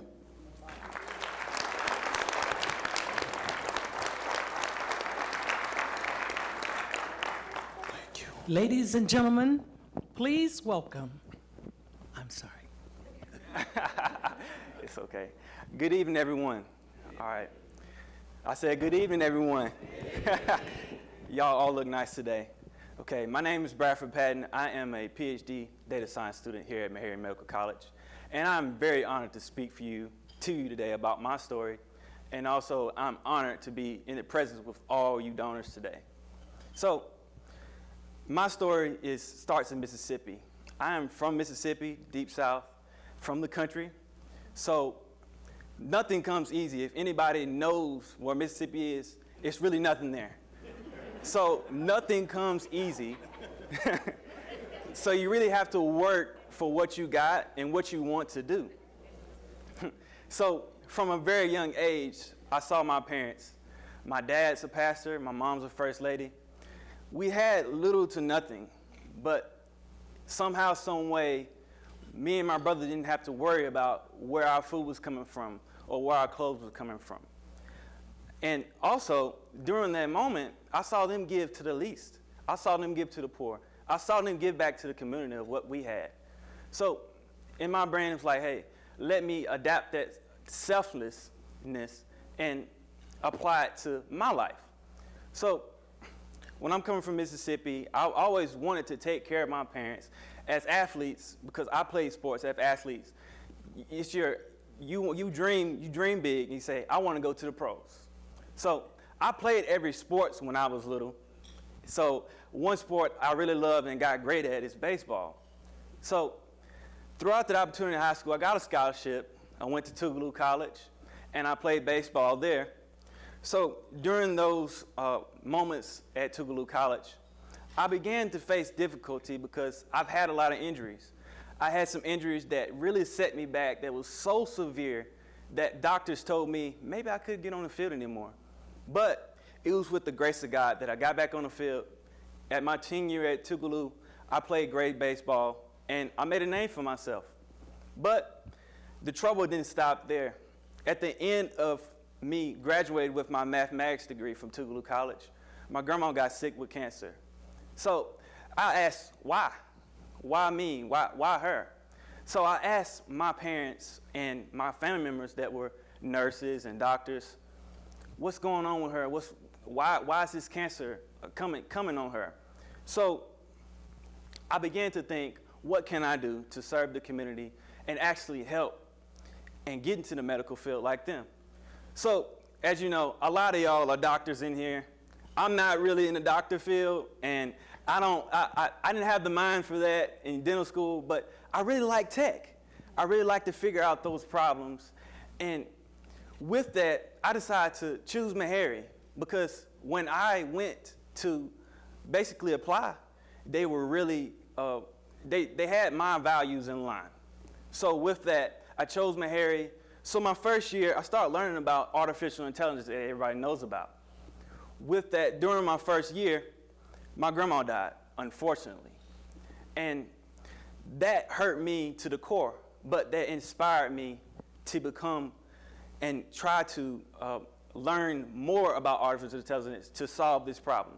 So with y'all opportunities in the building, I did some research with the NIH, and I actually helped build some artificial intelligence to repurpose drugs for rare diseases. And with this project that I created, I also got a chance to have an opportunity to go all the way to Montreal, Canada, to present my work in front of other artificial intelligence people. So with that, adding on to that, I went to New York also to learn more about how can I apply these concepts to rare diseases in the medical field. So I remember through all these times, my grandma once told me, you keep God first, you can do everything you want to do. And I tell y'all that today because that's been an inspiration to my life and how I got here. And I really want to thank all you donors here today because you all made my life and every other student in here really financially free so we can go above and beyond and strive for greatness. So again, I say thank you, thank you, thank you, and keep God first.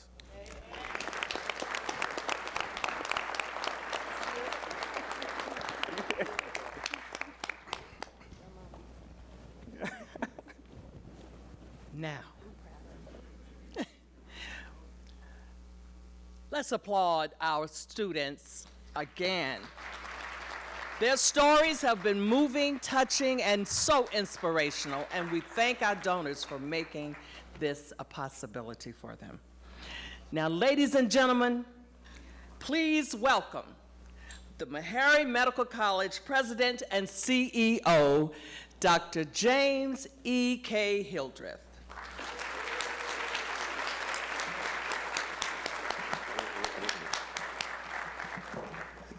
Good evening, everyone. Good evening. These lights are really bright.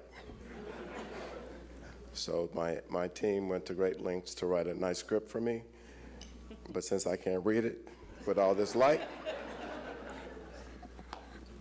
but I can handle it. So I'm James Hildreth. I'm the proud president of Meharry Medical College. I'm in my 10th year as president, and I didn't think I could be more excited than when I first started, but my excitement builds and builds with every year that goes by because of the great things our students and our faculty are doing. And after listening to the students and listening to Dr. Johnson, I hope you can understand why I'm so proud to be in the role that I'm in, because I get to cheer these wonderful people on. And it's been a great journey for me in doing so. I want to make the point that Meharry started with philanthropy when Meharry brothers, the 5 brothers, made their gift to Central Tennessee College back in 1876. And we've been sustained through philanthropy by an unbroken chain that spans 148 years of friends of the college giving us gifts to support our students and our program. So you all are part of this legacy of 148 years that began with these 5 men, the Meharry brothers. And by helping to sustain Meharry, you've touched the lives of hundreds, thousands of students, and by extension, you've touched the lives of hundreds of thousands of people who live in the communities that our students serve. And we're so very proud that 80% of our students, both medical and dental, will serve the underserved. And that's an amazing legacy to have, and we're really proud of that fact. We've been blessed over the last couple of years to get some really amazing gifts. You all recall that Michael Bloomberg gave the 4 black medical schools $100 million to pay off the debt of students, and Dr. Johnson's video should make you understand why that was so very important to us.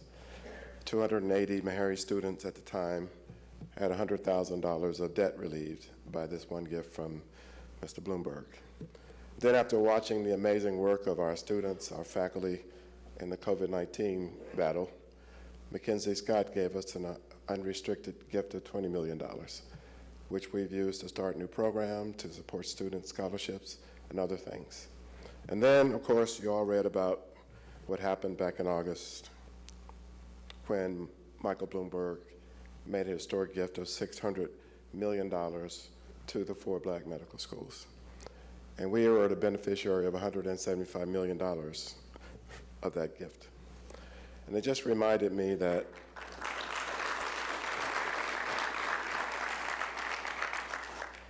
and when I started my job, I told my team that there's no other place in the country, organization, that can tell the stories we can tell, that have the legacies that we have, that we've survived so much. I tell people all the time, if you measure impact versus the resources available to you, I don't fear being contradicted.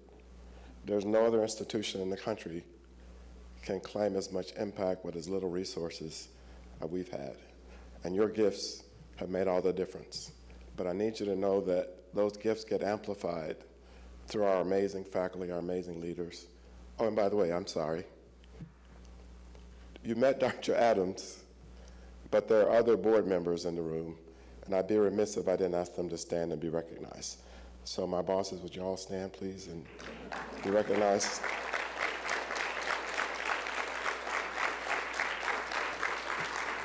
Thank you.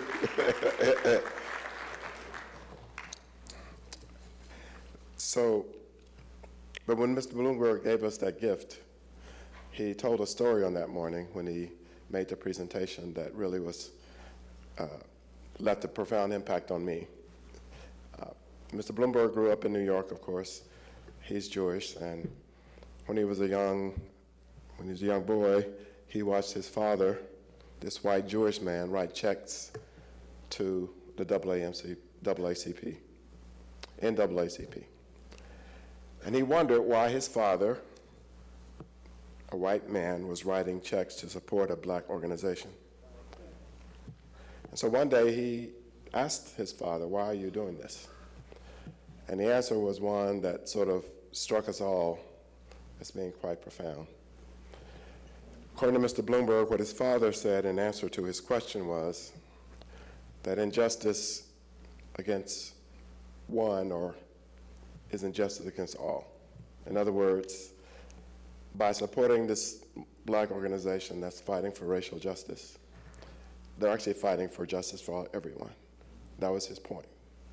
And when I think about Meharry and our mission, it really is about justice, because we're trying to make sure that all of us can achieve our best health. What could be more just than that? Because when we all achieve our best health, our best selves, the whole world benefits from it. And our students that you heard from are a great example of that. So my heart is full because we've come to a point where the whole world has seen what our great organization is all about. They're taking notice and they're supporting us as you have done over a long period of time. And so I want to take this occasion on behalf of everyone who comes here to work every day, our board members, our students, our faculty, to say to you that you are sustainers. The gifts you provide to us, though some of them much smaller than what Mr. Bloomberg has given us, those are sustaining gifts. They help us to sustain our programs. They help us to send people out into the world who change the world. Dontel Johnson is one of my favorite Meharrians. That story he tells you, you could actually feel the passion of his commitment just come through, even in the video. You can tell how passionate he is. And that's just one of many, many, many examples we could show you of people who come here to learn and work every day. And that's why I'm so proud to be in the role that I'm in. So I want to say to all of you who've been supporting us for a long period of time, our friends, how much we are grateful for what you do, what you've done for us. It really does make a difference. And we could not do what we do without you. So we're kind of partners in this great work. And for that, we want to say thank you. And so now it's my honor to do something I've been looking forward to for a while, which is we're going to make our most prestigious award here at Meharry, the Circle of Friends Award. It's always presented to a person or an organization that has devoted time, energy, and resources to advancing the mission of Meharry Medical College. As I say, it can be an individual, an organization. In this case, it's an organization that has embraced the spirit of Meharry and has also inspired and motivated others to unite behind their support to the college. This year's recipient is the Ascension Foundation for Health Equity. And we have accepting the award for the Ascension Foundation for Health Equity, Foundation Executive Director Kim Jassim. So the foundation was established in 2021 to address the root causes of health disparities in the United States by responding to areas of profound and unmet need related to health equity. The foundation carved out two major philanthropic channels: helping organizations working with postpartum mothers and building a future healthcare workforce that reflects the diversity of our country. The foundation awarded its first grants in early 2022 to support promising programs at 3 academic institutions educating students in middle school and medical school. At Meharry Medical College, the foundation has created GOALS, one of my favorite times on the campus, which stands for Go Out and Love Science. Go out and love science. What could be more exciting than loving science? It's a one-day interactive and inspirational program for middle schoolers to explore the potential healthcare careers. The program has already reached nearly 2,000 children in the time that we've been doing it, which is really quite remarkable. At Meharry, we realized some years ago that in order to affect the pipeline of potential physicians, dentists, researchers, and healthcare workers that look like me, particularly in the case of Black men, where their numbers in medical school have been declining for 50 years, which is really amazing to think about. It is important to reach down into the world of children as early as middle school to encourage them to work hard and achieve well beyond what the world what their society tells them they should aspire to. That the world needs them to work, the world needs them to equip themselves to care for others, and that learning science is cool and fun. Let me say that again. Learning science is cool and fun, for those of you who didn't know that. The foundation also provides financial support for 4 outstanding medical students, one of whom you met this evening. They facilitated clinical rotations for us at their hospitals, Ascension hospitals, and they provided scholarships to associates at Ascension to get Master of Data Science degrees from our School of Applied Computational Sciences. They've been a great partner and a great supporter. And so, for all those reasons, it gives me great pleasure to present this year's Circle of Friends Award to the Ascension Foundation for Health Equity.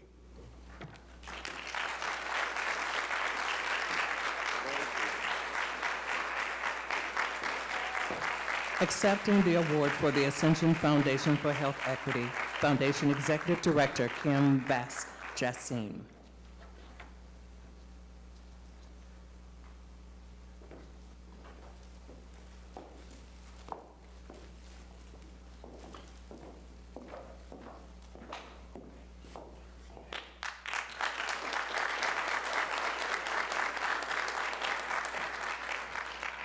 What an honor.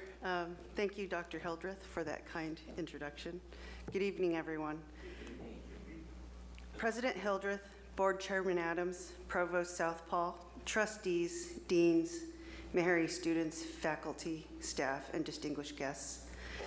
It's an honor and a blessing to be here with you tonight at Meharry, this really special place.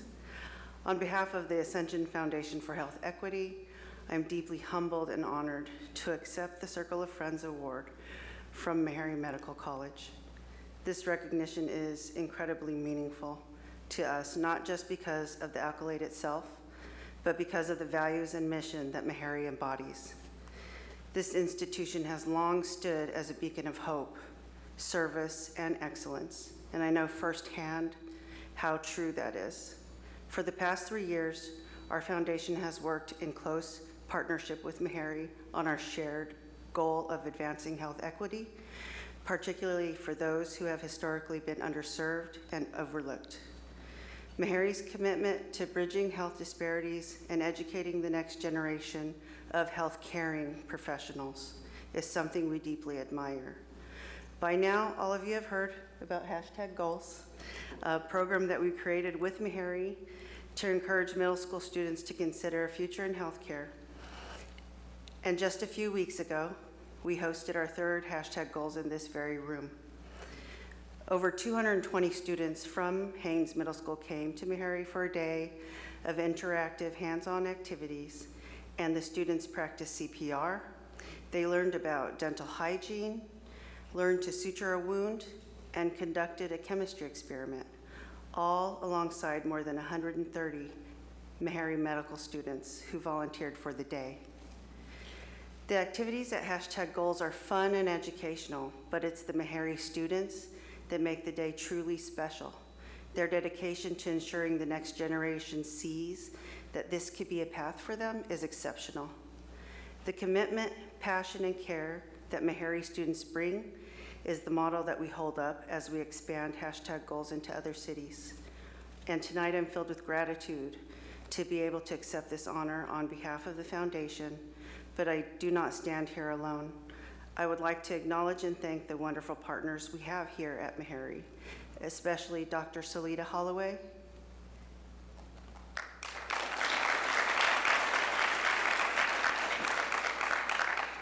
Courtney Blakemore, Major Nett Jefferson, and Dr. Mackenzie Millett, along with all of their team members. This award is a symbol of our shared dedication to making a difference. I would also like to acknowledge student Dr. Janice Cousin and student Dr. Syntasia Billings. two of the Ascension scholars who are here tonight, it has been our privilege to see you grow in your medical education and experience these past few years. We're looking forward to all that you do from here, and we will always be cheering you on. And I want to extend our deepest gratitude to the leadership of Meharry Medical College and all those who made this evening possible. Thank you once again for this incredible honor. We are truly grateful to be counted among Meharry's circle of friends.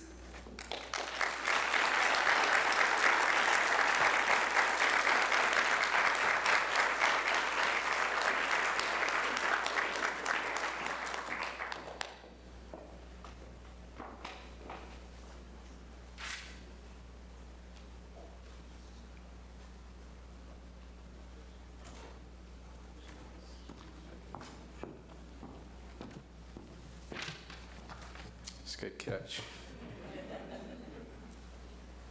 These lights are bright, Mr. President. Good evening, everyone. How are you tonight? I hope you've had a wonderful time tonight. If you have, just give yourselves a round of applause. I'm Dr. Juan Magruder, and I'm Senior Vice President of Institutional Advancement here, and I've gotten a chance to meet some of you. And I'm so glad, really, that you all are here to make it here tonight to be with us. I mean, all of you look so wonderful. It's been wonderful just kind of visiting tables and watching you come in and just get acclimated to the evening. And it's been a wonderful evening. The Friends of Meharry are just so supportive of us, and we can't thank you enough. And every year, I tell you, it's apparent that my team, the Institution Advancement team, really, really looks forward to this evening. And to that end, I'd like to ask my team, those of you who are on the Institution Advancement team and or you've a friend of ours and you've lent a hand tonight, I'd like you to please stand and let's give them a round of applause, will you? You guys have done an excellent, excellent job, and thank you for the work that you do. It's certainly notable by all of us here at Meharry. And Courtney,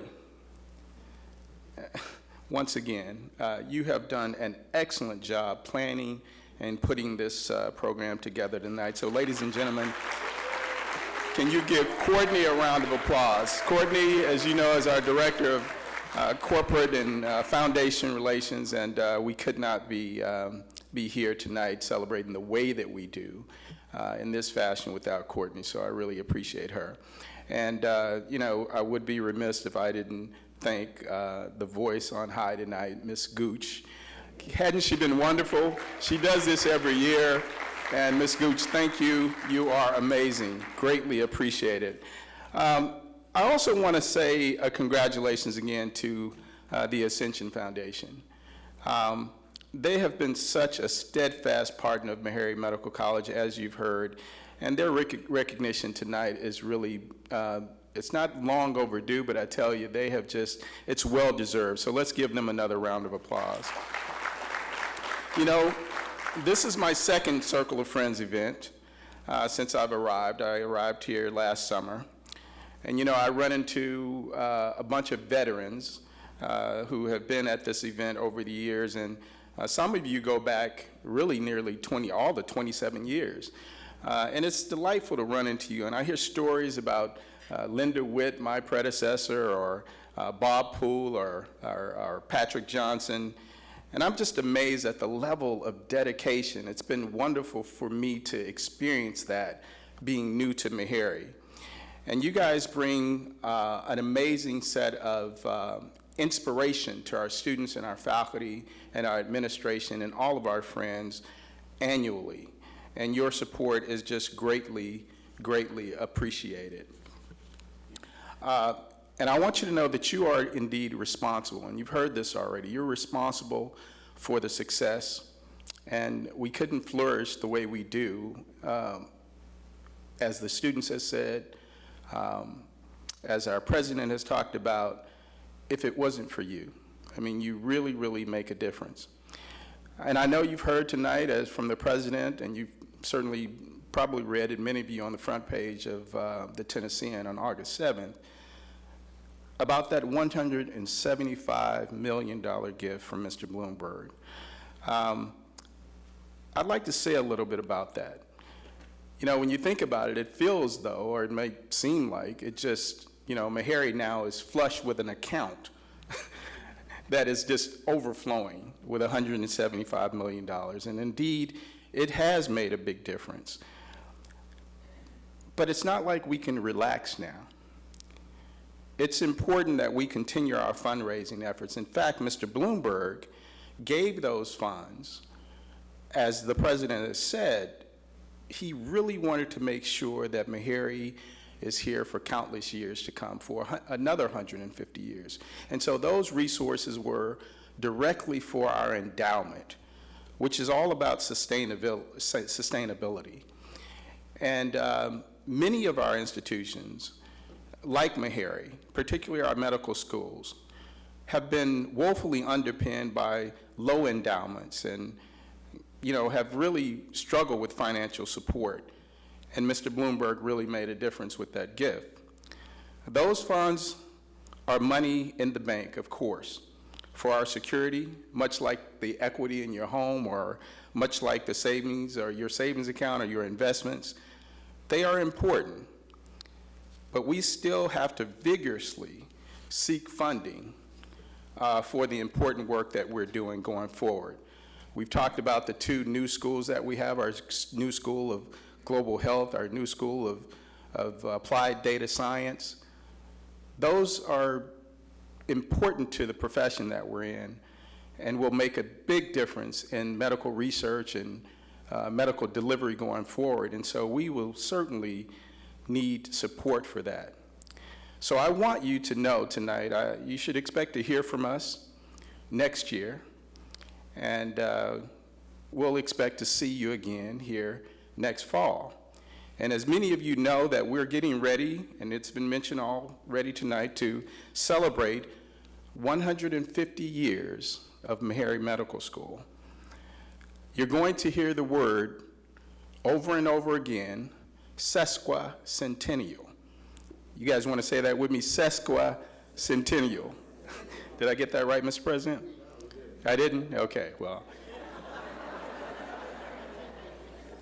The thing about it is that I'm learning the word, and I want you to learn it, because you're going to hear it over and over and over again from here on out. 150 years at Meharry, 150 years of mission, 150 years of supplying physicians and dentists and to corners of America and in our communities. 150 years of worship of God and service through mankind. That's Meharry. And that's the Meharry we'll be celebrating over the next few years next couple of years as we move into our 150th year. 27 years ago, Rabbi Randall Falk saw Meharry as worthy of Nashville's investment. And the circle of friends at that point, of course, was born. This summer, as we've discussed, Mr. Bloomberg saw Meharry worthy of an additional investment, a meaningful investment, a huge investment. He invested in an institution that belongs to all of us. It belongs to all of America. But tonight, how much more does Meharry belong to all Nashvillians from every quarter of the city? This is the heart of what we call health caring, right here in this great city of Nashville. So now I would say that I'm not a preacher. I don't sound like my esteemed chairman of our board.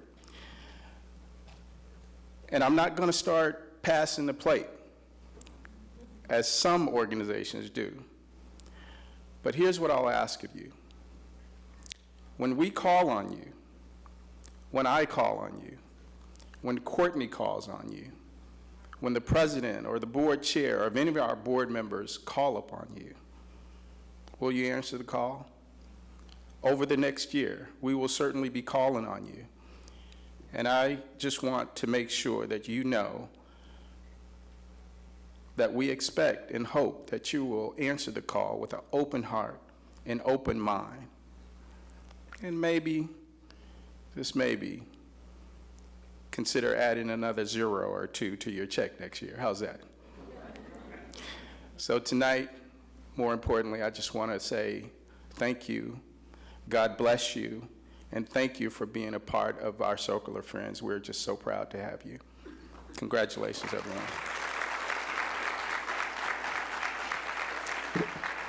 Now, I'd like to certainly invite our minister up to say a few words and kind of close us out tonight.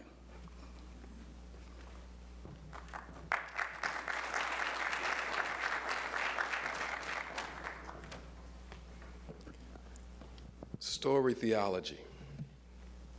Marcus Borg, a great theologian, argues that story theology is capturing the deeper meaning in our own human experiences. But not just that, to elucidate the presence of God in every single moment of our lives. Tonight we heard some amazing stories. Tonight we were able to see God and how God has brought these students from where they have come to where they are right now. But those aren't the only stories in this place. Each and every one of us has our own story that brings us to now, and that God is present and has been present and will be present in every single moment of our lives. Can we give God a hand clap of praise for every story in this house? These are the stories that allow us to reach into our own generosity, to reach into our own thankfulness, to be able to give as it has been given unto us. So tonight we are grateful for each and every one of you. We thank you for being here. Just know that your decision tonight doesn't just reach these few, but it carries on for generations and generations. I'm thankful for the good decisions of Bobby Smotherman and Willie Jean Smith to come together and marry. That's on one side. On the other side, I'm thankful for Robert Hall Sr. and also for Laverne Broughton to come together and get married. And those two decisions created me. Your decisions will go from generation to generation. And tonight, we're celebrating not just these students, but so many more who will come after. We're grateful. Thank you all so much for being here tonight. Let us pray. Great God, we are so thankful to you for what our eyes have seen and for what our ears have heard. We're thankful to you for the stories that have been told on this evening, for the laughter, for the reconnections, God, for the generosity and donations that are made. Now, God, as we leave this place, but not from your presence, we ask, oh God, that you seal the four corners of our homes with protection, with love, with grace, and with mercy. God, keep us safe. God, allow us to be able to be beacons of light in the community that may see darkness. Allow us, oh God, to be able to instill hope in those who may not know where their next step comes from. Allow us, oh God, to be ladders, steps of ladders that others will be able to climb on. And as it has already been said, that we will continue to lift as we climb. Be with us and guide us. We thank you so much for your presence, your love, and your grace. It is in the name of Jesus that I pray. If you agree with this prayer, let us all say together, amen. Go in peace.